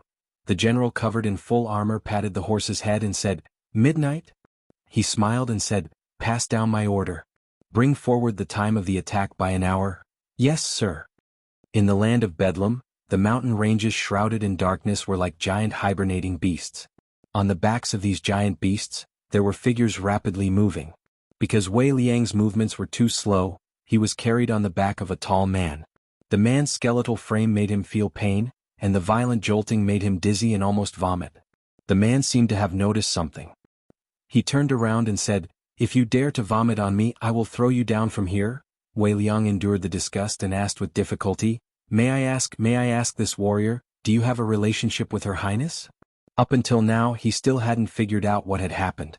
He didn't know what these people were doing. Why did they suddenly rush up to their mountain and capture all of them? He didn't know why they immediately let them go after hearing the news about the princess, and then rushed to the Thorns Ridge without stopping, seemingly to rescue the princess. He only knew that these people were strong, very strong.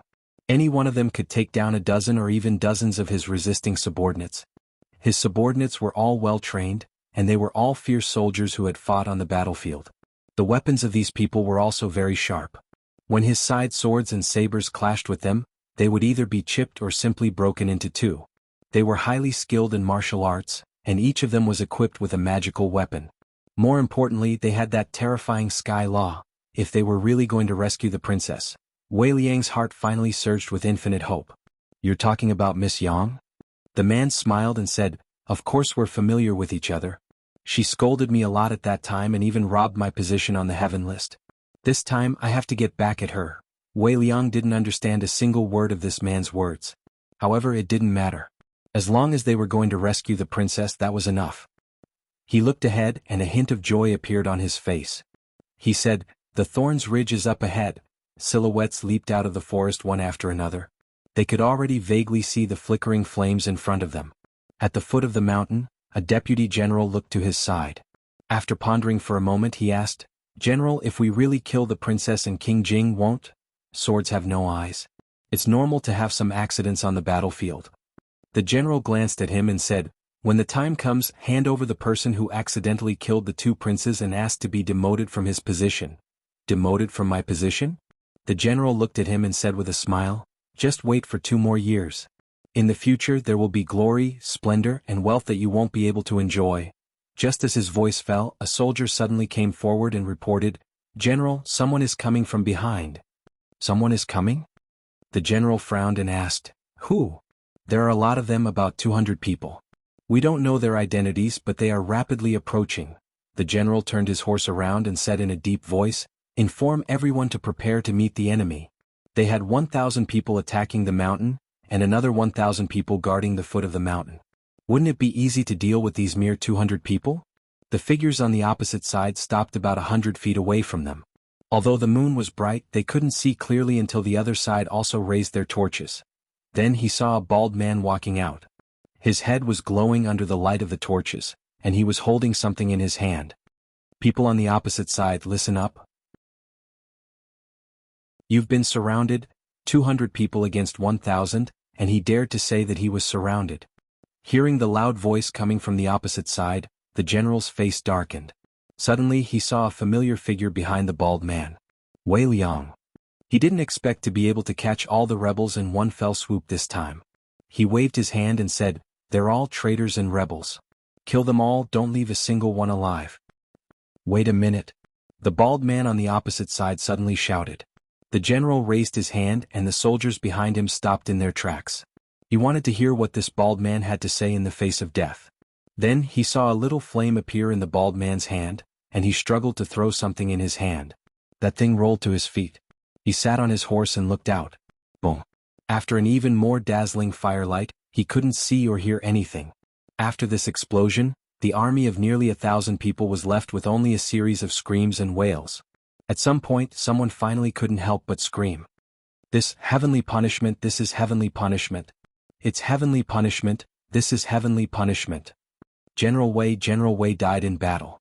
On the opposite side, the bald man who was hiding behind the mound walked out again. As if nothing had happened, he continued to shout, "People on the opposite side, listen up. You've been surrounded." A deputy general got up from the ground and shook his head. He shook off the dirt on his body and stood up. He said loudly, "They're outnumbered. Charge forward. Their heavenly punishment can't be used in close combat. If we charge forward, they won't be able to do anything." As soon as he finished speaking, dozens of flames streaked across like meteors and landed in the army. One of them landed at his feet. Time waits for no man. The situation on Yang Liuking's side was unknown. Li didn't have the time to waste on them. On the opposite side, behind a low mound, Wei Liang heard the deafening sound and the flashing flames. He looked at the man beside him and pursed his lips. He asked, "Brother, can I throw one myself?" Heavenly punishment was extraordinary and had long been famous in the various countries. It was a sharp weapon on the battlefield and also a nightmare for countless people. However, heavenly punishment couldn't be used without restrictions. It was easily affected by the weather and distance. If the two armies were engaged in a chaotic battle, this kind of weapon that didn't distinguish between friend and foe naturally couldn't be used. Finally, a dozen people were lucky enough to avoid heavenly punishment and rushed to the front. Then they flew back at an even faster speed. An 8 feet tall burly man rushed out from behind the mound. Their swords, sabers, spears and halberds couldn't touch him at all.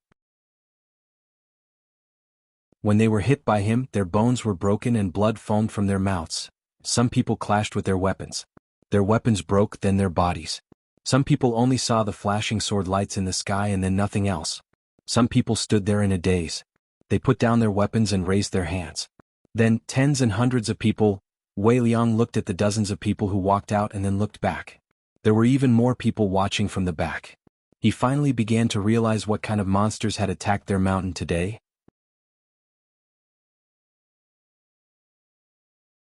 Chapter 1051.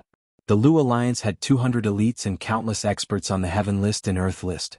In addition to Tian Fa and the divine weapons in the eyes of ordinary people, Li didn't know where the limit of this combination was. If they were to fight against truly well-trained and well-coordinated elite soldiers, unless they were experts on the Heaven List, it would be difficult for them to display their individual strength. However, against 1,000 soldiers from the Wu Kingdom who couldn't even be considered elites, coupled with the fact that the other party had underestimated them and Tian Fa, the battle ended very quickly. It could even be said that it was a crushing victory. Hundreds of people crouched on the ground and formed a circle with their hands on their heads.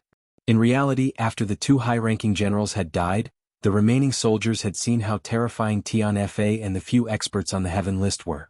They didn't have much will to fight anymore. After all, although the other party had fewer people, each of them was like an inhuman monster with divine weapons and divine weapons. They also had the divine weapon Tian Fa on the battlefield. No matter how they looked at it, there was no need to fight this battle.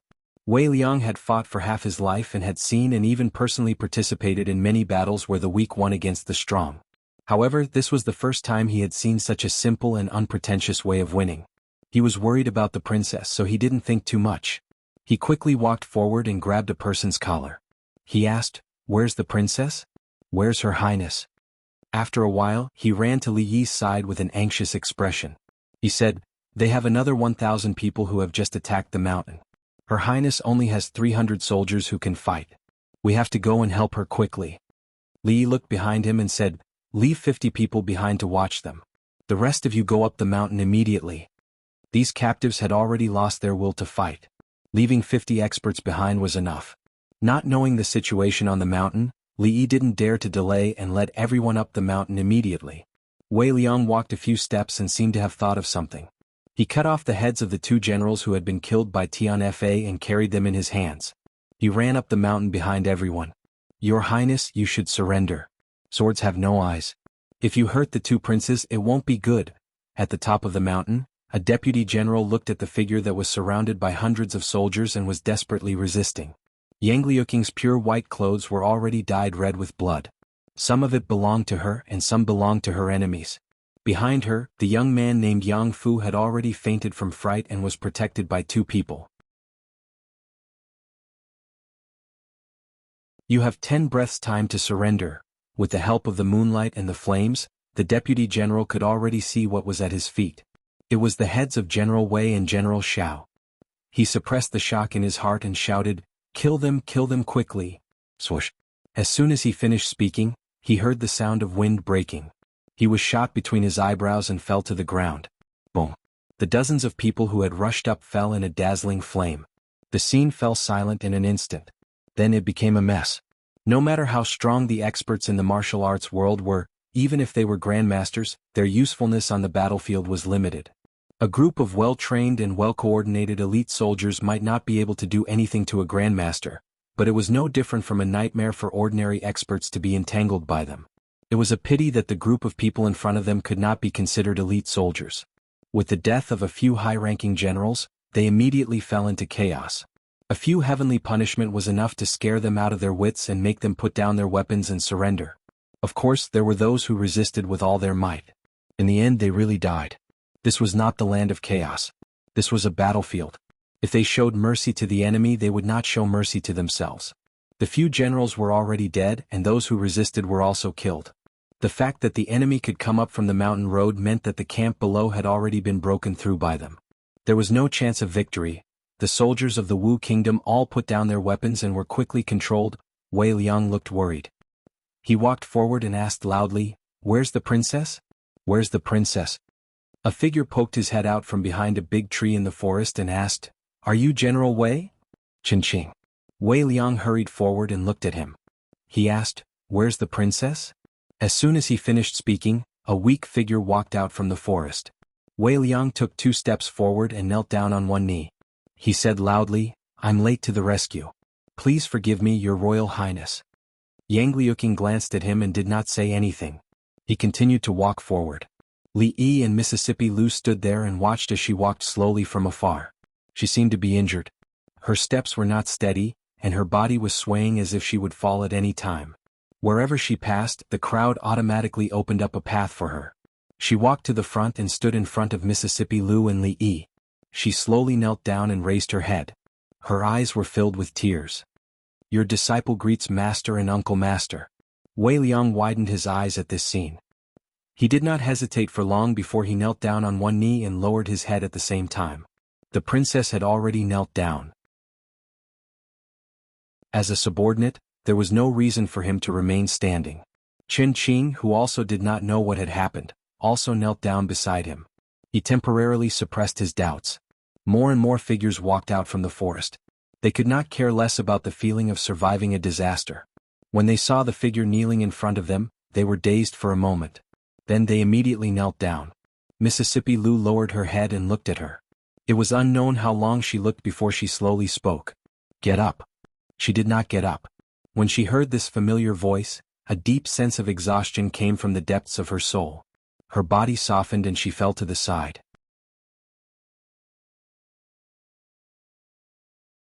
Chapter 1052. Li Yi's body swayed, and he gently supported her before she fell to the ground. He held her back with one hand and carried her horizontally with the other hand under her legs. He turned his head and saw Mississippi Lu looking at him. He looked at the unconscious Yang Liuqing, then raised his head to look at Mississippi Lu and asked, "How about, you do it?" Sangzhou was located at the border of the Wu Kingdom with the Thorns Ridge as the boundary. Further north was the chaotic land beyond the jurisdiction of the government. Ever since the current emperor massacred the imperial capital and sat on the throne, heroes had risen within the borders of the Wu Kingdom. The government's control over the prefectures far away from the imperial capital had been greatly weakened. For a long time, Sangzhou had been occupied by the former border army loyal to the late emperor. Several generals who were loyal to the late emperor and the only princess of the empress wanted to overthrow the court and make the son of the late emperor, Prince Jing, the new emperor. Of course, this was all old history. Not long ago, the border army forces that Princess Duanrong belonged to had been wiped out by the court and several enlistment forces. They had suffered a crushing defeat and their troops were scattered. Princess Duanrong and the young Prince Jing had also disappeared, and Sangzhou was once again under the control of the court. The common people of Sangzhou inwardly felt regret. When Her Highness the Princess was still alive, she purged the bandits, sympathized with the common people and helped the poor. Now that Sangzhou had once again fallen into the hands of the court, their future days would be difficult. The current emperor was cruel and merciless. He killed his brother and father, and he didn't even let off the princess and prince who shared the same mother.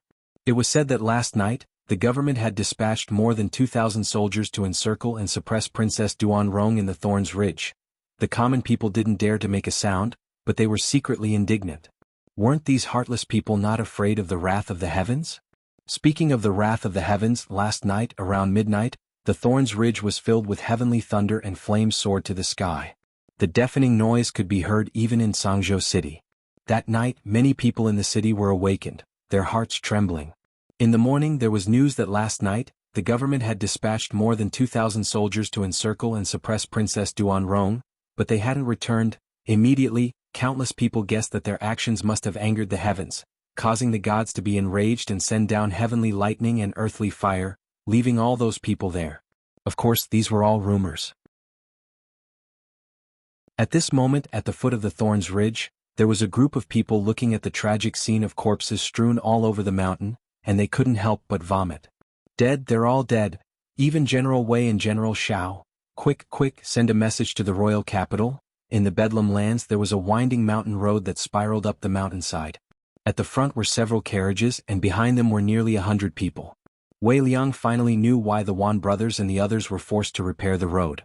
The winding mountain paths of the fringe that were difficult to traverse were now smooth and comfortable. They could even travel in carriages. The injured princess was in the carriage at the front. In this half a day he had also learned an unbelievable piece of news from the people around him. The ownerless Bedlam now had a master. The entire Bedlam lands was now in their pocket. If it wasn't for the princess, even if he, Wei Liang, once led an army of 100,000 soldiers, he wouldn't be able to escape the fate of repairing roads and bridges like the Wan brothers. He looked ahead and was puzzled. What kind of existence was the master of Her Highness the Princess? Li Yi leaned on a carriage, glanced at the carriage in front of him, and continued to close his eyes to rest. Now that Mississippi Lou's precious disciple had been found, he didn't have to worry about her anymore, nor did he have to worry about her doing anything impulsive. Yang Liuqing was injured, but fortunately it wasn't serious. He would be able to recover after a period of rest. They were now heading to the stronghold where Rui and Ruoqing Zumo were, which was about a day's journey away from here. At some point, the curtain of the carriage was lifted by a withered palm, revealing the figure of an old man. Li Yi had seen him once on the first day, but they had never spoken. After the old man lifted the curtain, he moved a little to the edge of the carriage. The old man was slightly injured in the conflict a few days ago, and his head was still wrapped in a white cloth. After experiencing the bumpy ride of the past few days, he looked a little weak. The old man looked at him, pondered for a moment, and asked, "May I ask if you are Li Yi of Jiang of Silla?" This old man had been in a half-conscious state for a few days, and he only woke up today. Li Yi was a little surprised. Could it be that the name of Jiang of Silla had already spread out of the Jing kingdom and started to spread to the world? Li Yi didn't deny it, and the old man didn't seem to need him to admit it either. He sized him up and said, "I've long heard of the name Jiang of Silla, but I didn't expect the famous Jiang of Silla to be so young." "What a young hero!" Li Yi cupped his hands in obeisance. "You flatter me." Just as he was waiting for the old man to continue, the old man put down the curtain and didn't say anything else. Li Yi was a little disappointed. This old man didn't finish his sentence. He was so old, but he still didn't know any etiquette. According to the usual routine, shouldn't he first praise him for being handsome and capable? Then he should express his endless admiration for him? Finally, he should say that it was his honor to know the famous King Jing and ask if they could be friends in the future so that they could exchange contact information or something like that. With this kind of emotional intelligence, how could he be a prime minister? The old man in front of him was the prime minister of a country. This was what Li Yi had learned from the general named Wei Liang. When the emperor of the Wu kingdom killed his brother and father to usurp the throne, there was a wave of righteous people who jumped out to oppose him. Although this old man didn't stand out to oppose him directly, he secretly sent Yang Liuqing and Prince Jing out of the imperial capital. Later on, he even quietly left the imperial court to help them build up their power step by step and fight against the imperial court. Of course, he worked hard day and night, worked hard for several years and suffered a defeat. Now he was back to square one. At his age, he still had to run around and worry so much for a certain belief in his heart. Li Yi still had some respect for him. "Prime Minister, I want to see my sister." A youth's voice came from the carriage. The old man said softly, "The princess is injured. Your Highness, please bear with it for one more day. Wait until tomorrow." Li Yi knew that the youth in the carriage was Prince Jing, who was also Yang Liuqing's younger brother. He was the person they wanted to support to become the emperor of the Wu kingdom. That night, when the imperial court soldiers attacked the mountain, he seemed to have fainted from fear. This was normal. After all, he was only 13 or 14 years old. He was about to lose his life, so it would be strange if he wasn't scared. After all, not everyone was as mature as Li Han. When he was 11 or 12 years old, he could manage an entire mathematics academy. This year he was only 14 years old, but he had already become one of the big shots in the imperial court. Even the current prime minister and the 6 ministers had to completely listen to him on certain matters. Of course, children of the same age and the same prince were in completely different situations. One was the most famous genius child in the Jing kingdom, the dean of the mathematics academy, and an influential figure in the imperial court. According to a letter from Li Xian a few days ago, the former mathematics department of the imperial college wanted to leave the mathematics academy and establish their own school. Li Han gladly agreed, but the condition was that they could pass his test. In the end, everyone failed on the test paper that Li Han gave them. Including the professors and even the Minister of Mathematics, no one from the mathematics department of the Imperial College passed the test. As for the test paper, after a few teachers from the academy looked at the solution given by Li Han, they said that the solution was only a little complicated and did not exceed the limits of the Imperial Court. Li Yi remembered that when he received the letter from the Dragon Boat Festival, he had asked him to come up with a few complicated math problems to give Li Han a hard time. To prevent Li Han from always showing off in front of him, Li Yi had randomly come up with a few. It was a little complicated, but Li Han was not a person who could be measured by common sense. He had actually found all of the more than 30 auxiliary lines of the geometry problem. "I'm not saying that you are trash. What I mean is that everyone here is trash." This was what Li Han said to the Minister of Mathematics in front of all the teachers and students in the Mathematics Academy. It was said that at that time, the Minister of Mathematics trembled with anger. The faces of the mathematics department turned green. The situation was out of control. Li Han was completely blessed by the heavens. If he wrote a few books based on his own experiences, 14 years old, why am I so outstanding? You're flattering me, I'm just a genius. From a rebellious boy to the dean of the Mathematics Academy, the growth of a genius youth. This book would definitely be sold out in the Jing Kingdom. In comparison, this young man named Yang Fu was also treated specially by the heavens. When he was 10 years old, his second brother killed his father and eldest brother and forced his mother to die. His older sister brought him to hide from the imperial court. She also had to shoulder the great responsibility of restoring the country and taking revenge. It was really not easy. Since ancient times, there were many people who successfully rebelled. However, there were even more who were suppressed and killed. With only a few hundred people under their command, it was easier said than done to overthrow a country. Li sighed. To be honest, he hoped that she could let go of these things and live a happy and stable life as an ordinary person. However, when he thought of her dedication and craziness in practicing martial arts, it would be very difficult to achieve this. Moreover, he could not control the life that she chose. In the carriage at the front, Yang Liuqing leaned against the carriage and looked down at Mississippi Lu. She said in a low voice, "Master, I'm sorry." Mississippi Lu looked at her and said coldly, "You left without a word for 3 years without any news. A simple apology is enough. Do you still see me as your master?" Yang Liuqing's face turned pale. She panicked and said, "Master, you can hit me or scold me, but don't chase me out." Mississippi Lu looked at her and raised her hand.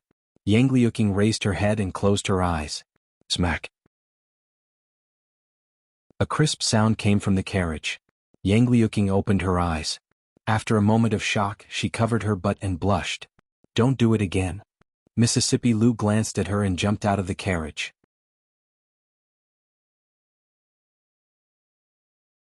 Chapter 1053. One of Yang Liuqing's arms was injured. On the way, Mississippi Lu had already treated the wound for her. The carriage couldn't directly enter the village, so Li Yi had to carry her on his back for the distance from the carriage to the village. Even if Wei and Chen had 10 guts, they wouldn't dare to be intimate with Her Royal Highness. It couldn't be helped. However, Mississippi Lu was his disciple. Why should he carry her on his back? Although she was his martial niece and could be considered as half a family, but in the end there were differences between men and women. Even Bai Su, who had no breasts, no buttocks and was narrow-minded, following behind Mississippi Lu was stronger than him. Although she looked petite and weak, her strength could be ranked in the top 10 of the heaven list. Li Yi was sure that she could definitely beat 10 of him. Carrying him up the mountain was not a problem at all. Speaking of Bai Su, Li Yi always felt that this woman had a faint hostility towards him.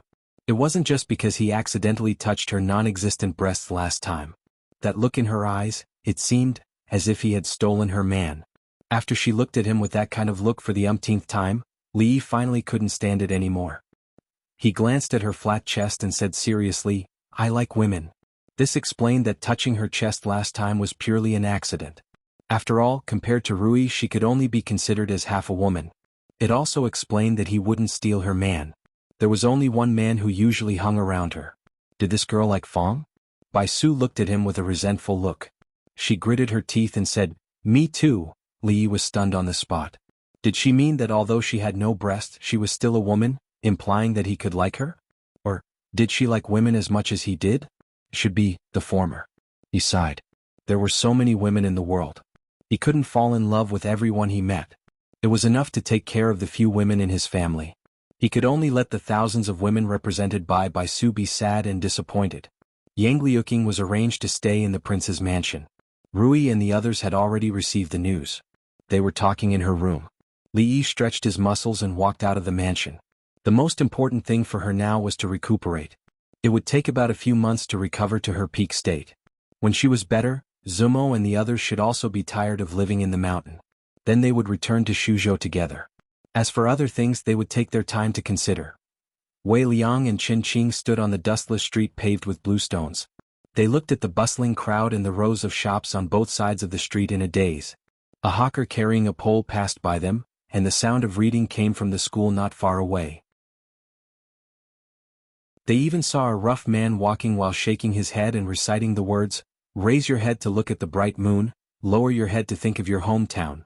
For a moment they even thought that they had come to the imperial capital. No, this place was cleaner and tidier than the imperial capital. It looked even more prosperous than the imperial capital.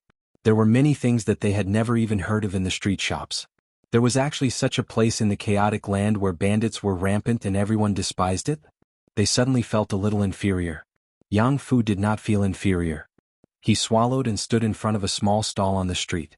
It was called a small stall, but it was actually a small moving cart with a glass box on it.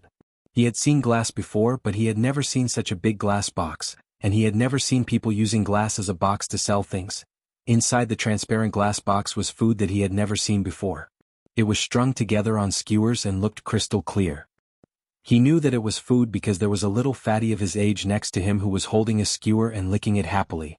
The little fatty looked at the young man who was standing in front of the candied hawthorn and asked, "Do you want to eat candied hawthorn? It's 2 copper coins per skewer. You can choose any skewer you want. Buy 5 skewers and get 1 free." Only then did Yang Fu know that this thing was called candied hawthorn.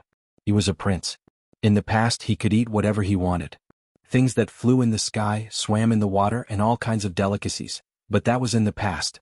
Later on, when he traveled around the various states, he had more opportunities to eat vegetables. The crystal clear thing in front of him seemed to be more delicious than any delicacies he had eaten before. He had no money and he had never touched money. The little fatty looked at him and scratched his head. He took out a candied hawthorn from the box and handed it to him. He said, "My name is Lin Hu. They all call me Fat Tiger. I have never seen you in the stockade. This candied hawthorn is for you. Let's be friends." Yang Fu looked at him, and a trace of anger suddenly appeared on his face. He hit the candied hawthorn to the ground. He was King Jing, the future emperor of the Wu kingdom. How could he accept the charity of a lowly commoner? How could he be friends with a lowly commoner? The little fatty's hand that was holding the candied hawthorn was still extended forward. He did not expect such a big reaction from Qin Haodong. He looked at him in a daze.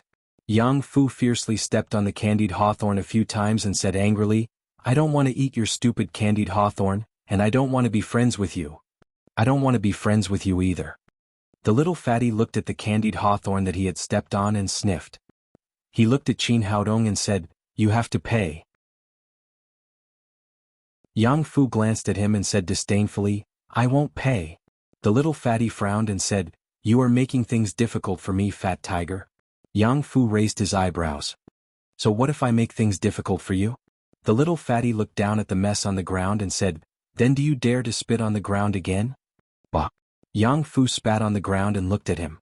He said disdainfully, "I will spit." "So what?"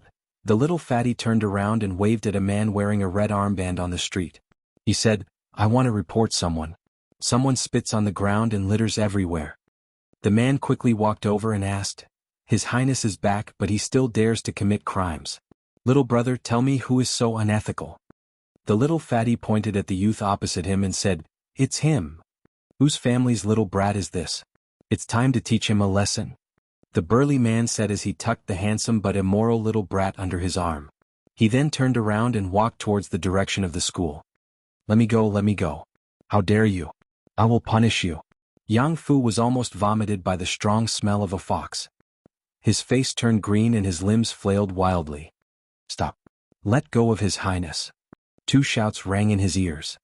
He had just taken 2 steps when he found 2 figures in front of him, glaring at him. "A rebellion." The big man did not let go of the youth under his arm and said loudly, "Brothers, someone is rebelling." Crash. The door of the opposite building was pushed open. 10 or so men with red armbands walked out and surrounded Wei Liang and Qin Qin. Their expressions immediately changed and their momentum immediately weakened. They looked at the big man and said, "Put His Highness down first. We can talk, talk my ass. This little brat litters everywhere and is unhygienic. We should discipline him on behalf of his parents." Cough, cough. An old man walked over from behind and asked, "What happened?" Li Yi had been standing far away from the beginning. He slowly walked over and looked at the old man and said, "This is the rule here. Those who urinate, spit, and litter everywhere need to attend class and complete a test as punishment." The old man nodded and said, "There are no rules. Since we are here, we must abide by the rules here." He looked at the big man and nodded. "Thank you. I don't want to attend class and I don't want to take a test." Yang Fu was still struggling when he was taken away by the big man. Prime Minister Wang said. Wei Liang and Qin Qin looked at each other and did not stop him. The old man watched Yang Fu be taken away by the big man. Then he looked at Li Yi and asked doubtfully, I have never heard of such a punishment. Is there a reason for it? Li Yi nodded and said, most of the people in this stockade have never studied. Making them attend class and take a test is much more useful than giving them silver or corporal punishment. They would rather starve outside than go in and study. Once they experience this kind of punishment once, they will never do it again. The old man was stunned, then he smiled and said, wonderful, really wonderful. To think that you can come up with such a wonderful method. Jiang of Silla is really a god. You flatter me? As the two of them were exchanging pleasantries, the big man walked out with Yang Fu. He scratched his head gloomily and looked at Li Yi. He said, just in time for the test. This kid has actually studied and can write all 5 words. He thought that it had taken him 2 months to come out, but this kid had only used less than 15 minutes. The big man was even more depressed. Yang Fu looked proud and said, isn't it just writing? What's so difficult about it? The old man smiled and looked at Li Yi. He said, although this method is wonderful, it has its limits. For those who have studied, there are not many restrictions. Instead, it will help them. Jiang of Silla should think of another punishment method. Li Yi shook his head and said, Prime Minister, you are wrong. Rewards and punishments need to be measured. How can blindly punishing people without rewards be the solution? The old man thought for a moment and nodded. What Jiang of Silla said makes sense. For such a young child, it is better to guide him. Rewards and punishments are the right way to go. He touched Yang Fu's head and said, you did very well in the test this time. You should be rewarded. I have a book called Elementary Mathematics. It is a secret textbook of the Jing Kingdom School of Mathematics. There are 100 classic examples in it. If you can solve all of them, you will be able to see the door of mathematics. Li Han, the king of Jin, started from this book and became the dean of the Jing Kingdom School of Mathematics. I don't pass this book to ordinary people, but this time it is your reward. He pointed at Yang Fu and turned to look at the big man. He said, take him to the confinement room. I will ask someone to send the elementary mathematics over. Watch him personally and don't come out until he is done.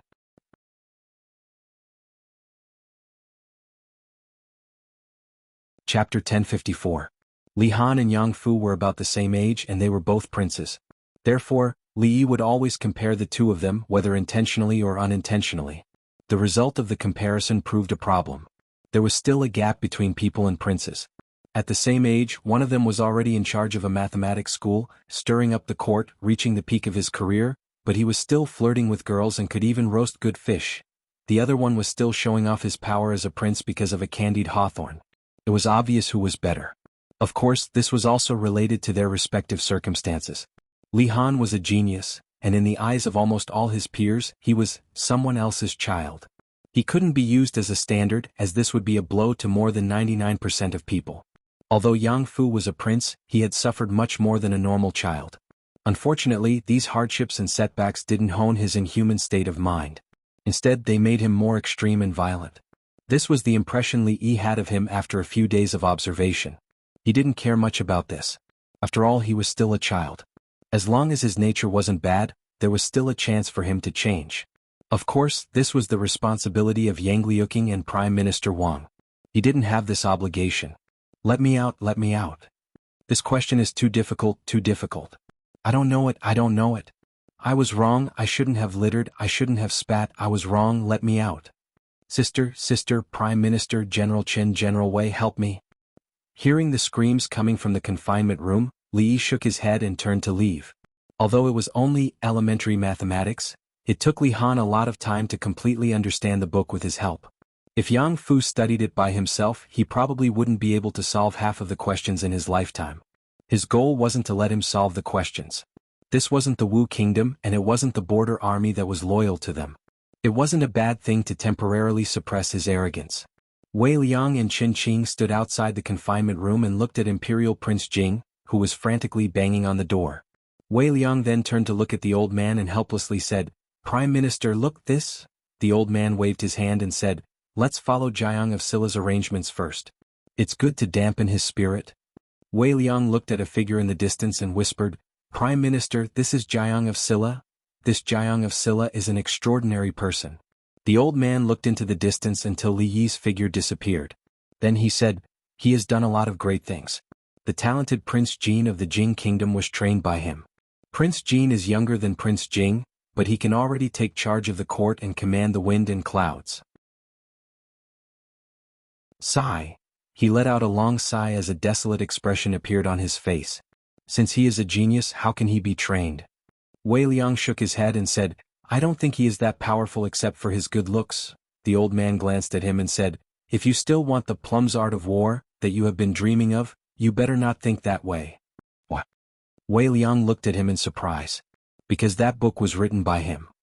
As soon as he finished speaking, Wei Liang, who was next to him, disappeared, leaving only a cloud of smoke that slowly dissipated.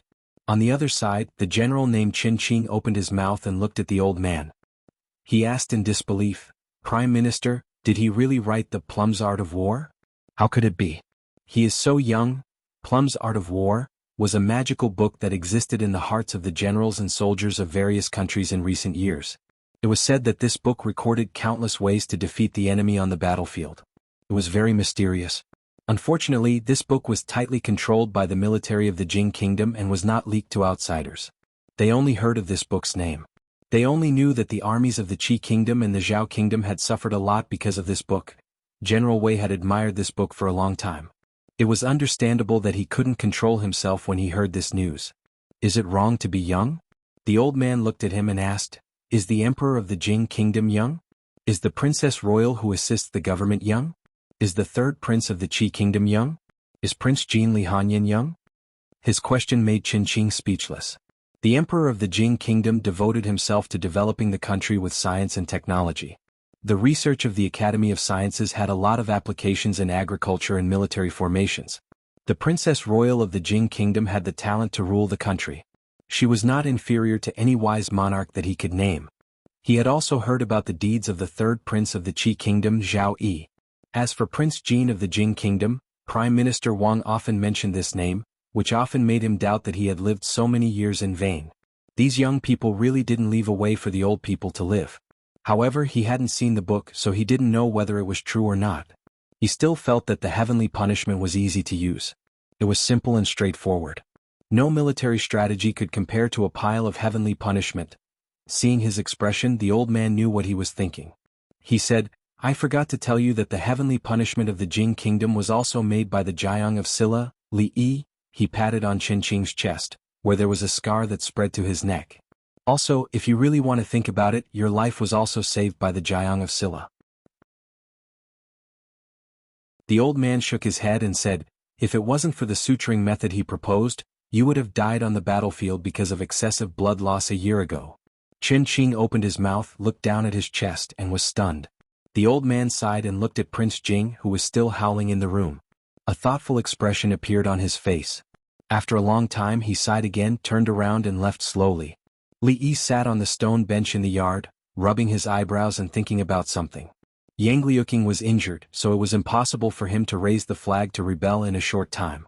In the border army that had been loyal to her, besides the two generals, Wei Liang and Qin Qing, and less than 500 disabled soldiers, there was only an old man and a retarded younger brother who drooled at the sight of candied fruits. Mission objective: overthrow the rule of the tyrant of the Wu Kingdom, establish a new imperial court, and help the retarded younger brother to ascend the throne. Mission progress: 0% mission conditions. A general, a deputy general, 500 disabled soldiers, an old man, a retarded younger brother, and herself. Mission difficulty: maximum. Your Highness, Jiang of Silla.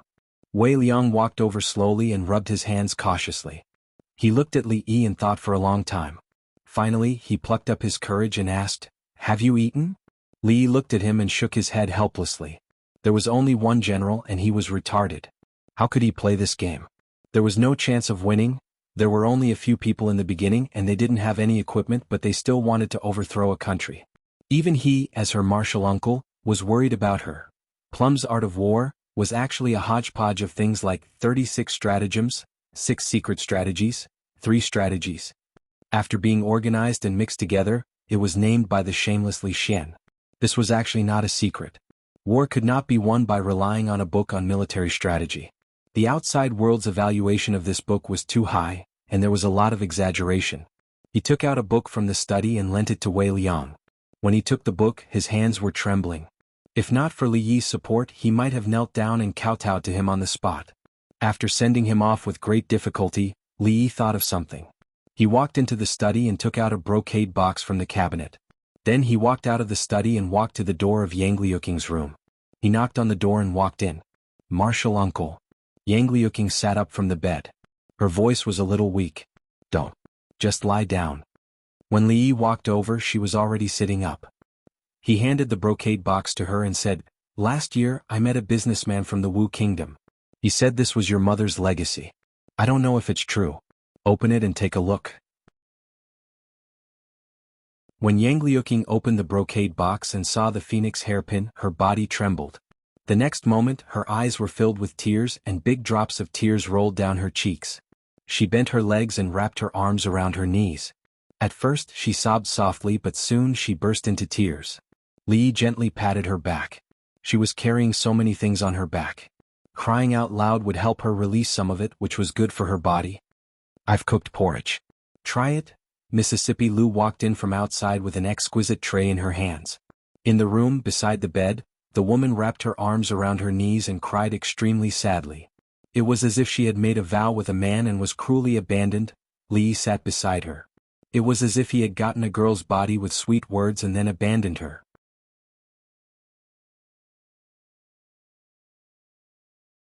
Chapter 1055. Li looked at Mississippi Lu, then got up and walked out. Although the situation in the room seemed to be easy to misunderstand, he believed that Rui wouldn't. Rui understood him. When he and Rui were in the Qi Kingdom, when Rui was injured and couldn't fight back, he and Rui shared a room together. He didn't do anything out of line for a few months. Let's not talk about the past, let's talk about the recent events. On the day of the wedding he was locked out by Rui and the other two. Rui took him in. Both of them were drunk and slept on the same bed. Didn't he not take advantage of her? Third Miss Chin stood in the yard and watched Li Duan and Yong Ning play. When she saw Li Yi coming over, she asked, "How's the girl?" "She's fine." Li shook his head and said, "She's been through a lot. It's hard for her to hold it in. She'll be fine after crying." She nodded and said, "It's good that she's fine. I've heard from Rui about this little girl's background. I don't know how much suffering she's gone through to reach this stage. It's not easy." Li was very happy. Even if Rui didn't understand him, his godmother did. At least she wouldn't misunderstand him. Third Miss Chen looked at him and said, "This girl's life is pitiful. Don't let her down again." Li was stunned. When he came to his senses, he immediately explained, "Mother, what are you talking about?" I just saw you carrying her back." Li paused. That's..." Third Miss Chin waved her hand and said, Okay, I'm not blaming you. You're so capable. I'm happy that so many girls like you." Li looked up and saw that she had turned around and walked out. He hurriedly said, "Hey mother, don't go. Mother, listen to me." His godmother might have misunderstood him. No matter how he tried to explain, she just smiled. Li decided not to explain anymore. Time would prove his innocence. Yang Liuqing's younger brother, Yang Fu, seemed to have some misunderstanding towards him. These few days, he had been avoiding him whenever he saw him. Once, when he was sitting outside, he saw Yang Fu coming out of Yang Liuqing's courtyard. Halfway there, he noticed Yang Fu and immediately hid behind a big tree. He sat there thinking about the future management of the French. He also wrote letters to Li Xian, Mingzhu Shaning and the others. He sat there for more than 2 hours. Yang Fu hid behind the tree for another 2 hours. Before he left, he looked back and saw that Yang Fu had also come out from behind the tree. His pants were wet. Holding one's urine wasn't good for the body. A 14-year-old child actually held it in until he peed his pants. He could do it anywhere he wanted. Rules were dead, but people were alive. He couldn't just hold it in just because there was a rule that prohibited people from urinating or defecating anywhere they wanted. At most, he would be caught and forced to do some math problems. He had only completed less than 10 problems in the basic mathematics set. It took him 3 days. Li wasn't a rigid person. He asked the man to let him out. If he couldn't finish it, he could do it slowly. After all, there would be plenty of opportunities. Yang Fu was still young and didn't understand the value of basic mathematics. On the other hand, the old man named Wang treated it like a treasure. These days he often brought the book to Li Yi for advice. Any old man who could sit in the position of prime minister at his age was not someone to be trifled with. The questions he asked were all beyond the concepts and standards of this world's mathematics. After all, the mathematics standards of the Wu Kingdom had been surpassed by the Jing Kingdom by a lot. Not only did the Wu Kingdom not have any new mathematics, but the Wu Kingdom also didn't have any perfume or liquor. The Wu kingdom didn't even have candied fruits. Mathematics didn't belong to Li Yi, nor did it belong to the Jing kingdom's mathematics institute. Li didn't mind the old man implementing it in the Wu kingdom after he learned it. Of course, he was only a prime minister now, so he couldn't implement it even if he wanted to. Thank you, Jiang of Silla, for answering my questions. The old man put away the basic mathematics book that was almost torn to pieces. He stood up and said, I'm going to see the princess. Li Yi waved his hand and said, she hasn't fully recovered yet. Prime Minister, be careful with your words. I know. The old man nodded his head and turned to leave. When the old man walked in, there were still a few people in Yang Liuqing's room. Yang Fujing stood in front of the bed and said pitifully, Sister, I don't want to go to the confinement room anymore. I don't want to do mathematics either. Let's go back, okay. In the past few days he finally realized one thing. This wasn't the Wu kingdom, nor was it the military. Other than Wei Liang and Qin Qin, no one treated him as King Jing. No one would listen to his orders. He just spat on the ground and was thrown into a dark room to calculate problems for 3 days. What kind of problems were those? Who would want to solve them? However, he had to do it. If he didn't do it, he wouldn't be given food. If he didn't eat, he would starve to death. Even his sister and the prime minister couldn't save him. Although there were a lot of delicious food and fun things he had never seen before, he didn't want to stay here for another day. He didn't want to see that person anymore. The old man walked over and looked at him. He smiled and said, Your Highness, please go out and play for a while. I have something to discuss with the princess. Although Yang Fujing was unwilling, he pouted and left quickly. The prime minister and his sister definitely had something important to talk about. If he caused trouble at this time, his sister would punish him and the prime minister wouldn't be able to protect him. After Yang Fujing left, Wei Liang closed the door and stood at the door with Qin Qin. The old man walked to the bed and asked, Your Highness, are you feeling better? Yang Liuqing nodded. I'm fine now. I'll recover after some rest. She leaned against the side of the bed and looked out the window.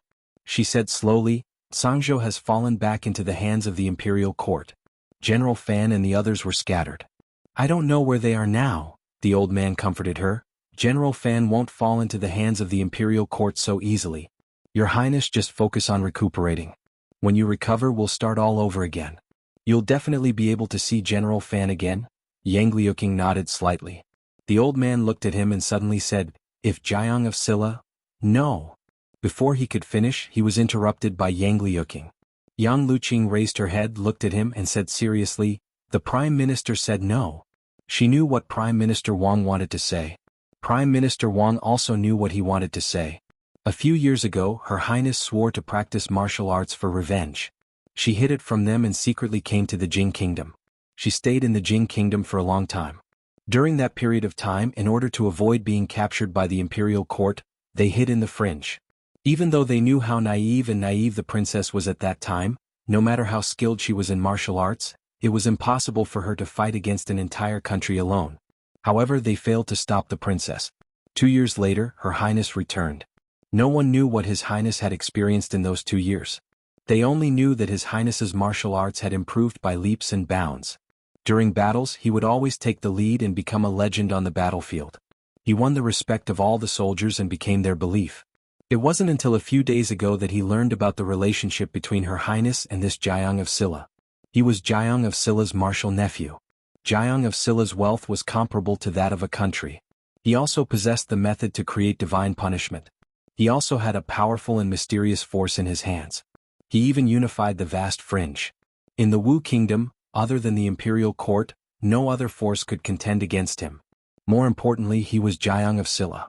Jiang of Silla Li Yi, a man who repeatedly created miracles, a man who was good at creating miracles. If there was anyone who could help Her Highness accomplish this, that person was none other than Jiang of Silla. This was practically their last and greatest hope. Your Highness. The old man looked at her and slowly knelt in front of her. His voice was deep. Your Highness. Wei Liang and Qin Qing knelt down in front of her at the same time. Yang Liuqing looked at them with a pained expression.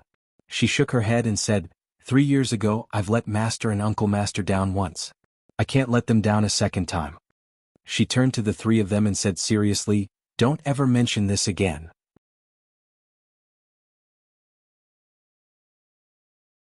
Chapter 1056. Her Highness's attitude was very firm. The old man named Wang sighed and slowly stood up.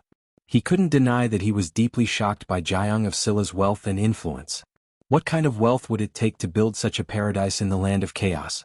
What kind of tyrannical power would it take to unite the land of chaos that had been in chaos for hundreds of years in one fell swoop? They had divine punishment, divine weapons, and a group of powerful subordinates. If they could get his help, they wouldn't have to worry about not succeeding. But this matter could only be proposed by Her Highness. If Her Highness was unwilling, there was nothing he could do. He said apologetically, "This old subject was presumptuous. I hope Your Highness can forgive me." "It's fine." Yang Luqing shook her head and looked out of the window. The trees in the distant mountains were lush and there was an unknown fragrance of flowers drifting in from outside. She took a deep breath and a long-lost smile appeared on her face. "The plan to restore the dynasty can be discussed after Your Highness recovers." The old man named Wang paused for a moment before speaking again. "This old subject is worried about His Highness King Jing." Yang Liuqing looked at him and asked, "What's wrong with Yang Fu?" The old man sighed and said, "His Highness King Jing disappoints this old subject." He was originally just a little disappointed in King Jing. But ever since he came here and saw Jiang of Silla every day, he didn't dare to compare King Jing to Jiang of Silla. Instead, he couldn't help but think of Prince Jin. At first, he could use the excuse that King Jing was young and mischievous to deceive himself. But in terms of age, Prince Jin was even younger than King Jing, so how could he? Every time he thought of the gap between the two of them, the disappointment in his heart turned into despair. If King Jing continued like this, even if they were lucky enough to seize power from the perspective of the people of the Wu Kingdom, it would be better to let the traitor who killed his brother and father become the emperor. Yang Liuqing sighed. A trace of disappointment inevitably appeared on her face, but it quickly disappeared. She smiled and said, "Yang Fu is still young and with the Prime Minister's guidance he will definitely change his naughty nature." The old man surnamed Wang nodded. He could only use this excuse to deceive himself. Yang Liuqing thought for a moment, and her beautiful eyes suddenly lit up. She said, "If Martial Uncle is willing to teach him, I think he will quickly change his mischievous nature." That Prince Jin Li Han was taught by Martial Uncle. I remember Martial Uncle said that Li Han used to be very mischievous. The old man surnamed Wang did not doubt Her Highness's words.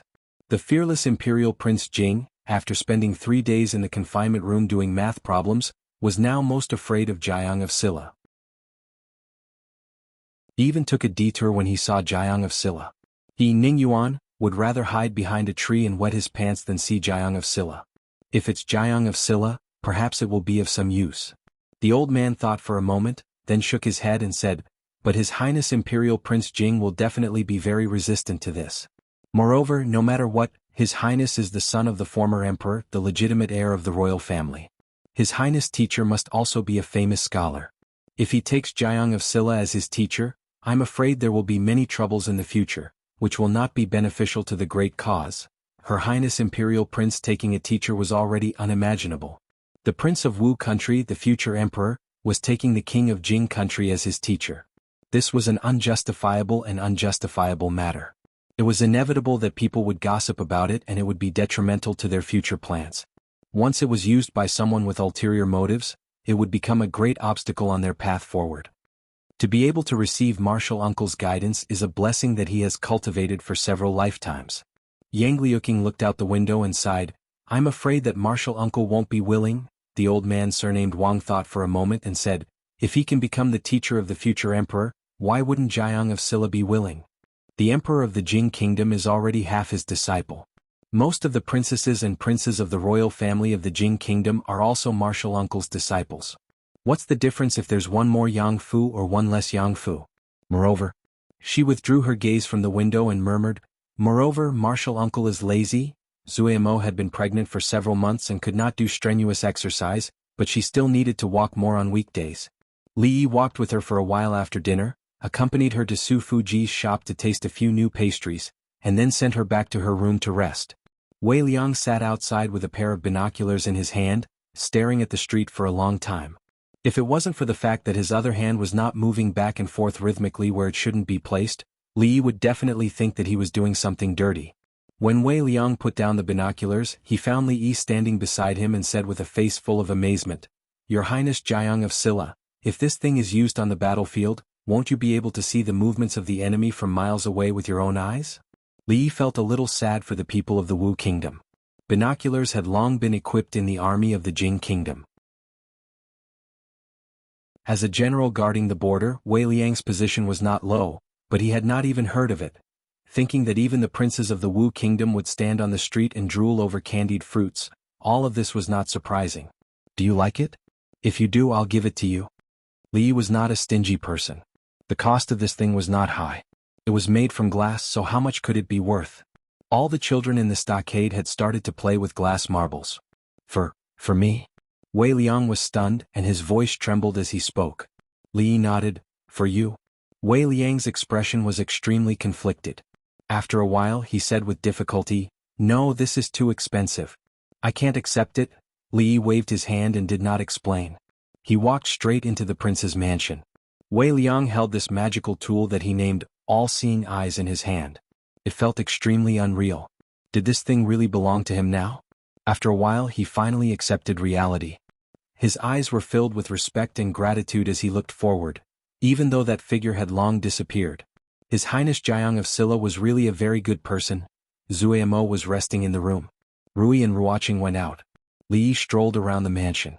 When he walked to the door of Yang Liuqing's courtyard, he stopped, turned around and walked in. She was now able to do a little exercise and was doing some recovery movements in the yard. Yang Fu was also in the yard, squatting at the door of the room to play with the crickets.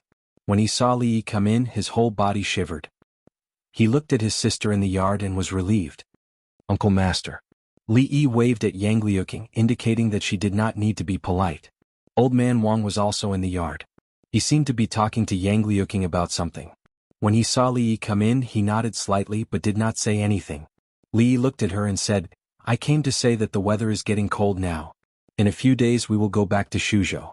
You should get ready and go back together. Yang Liuqing nodded gently and said, Well, I know. That's all. Li glanced at Yang Fu at the door and said, I'm leaving. Uncle Master. When he walked to the door, a voice suddenly sounded in his ear. Li could hear that Yang Liuqing's voice was a little hesitant. He turned to look at her and asked, Is there anything else? There was a hint of hesitation on Yang Liuqing's face. She bit her lip gently, then looked up at Li and said, I have a presumptuous request. Li asked doubtfully, What presumptuous request? Li looked at her and found that her face was a little red. She spoke hesitantly as if she wanted to say something extremely embarrassing. He suddenly froze in place and thought to himself, It can't be, he was her uncle master. There was a gap in seniority between them. Rui would spank his butt until it was swollen. Uncle Master, what do you think of Yang Fu? Li looked at Yang Liuqing and was stunned for a moment. Then he came back to his senses and said, He's okay. Compared to Prince Jin Li Han? Compared to Li Han, this was a bit of a blow. Yang Liuqing looked at him and said, In fact, although Yang Fu is a little naughty, his nature is not bad. Before she finished speaking, Yang Fu, who was squatting at the door and playing with the crickets, suddenly jumped up. His face was full of anger. He pointed at a maid who had just finished cleaning the room and came out of the room and angrily scolded, Don't you have eyes? Didn't you see my mighty general? If we were in the Wu kingdom, I would have already sent someone to chop off your head. The maid who accidentally stepped on the crickets turned pale and trembled all over. Li walked over and patted the maid's shoulder. He smiled and said, It's okay. You can leave first. After the maid left, he looked at Yang Fu. The latter immediately took a few steps back and said in panic, What do you want to do? Li only glanced at him and ignored him. He walked into the courtyard and looked at Yang Liuqing and asked, What did you want to say just now?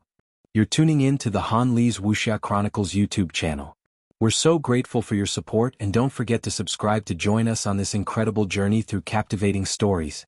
Your generosity through donations truly makes a world of difference, as it's the primary source of revenue that allows me to expand and enhance this channel for you. Thank you from the bottom of my heart for being a part of this adventure.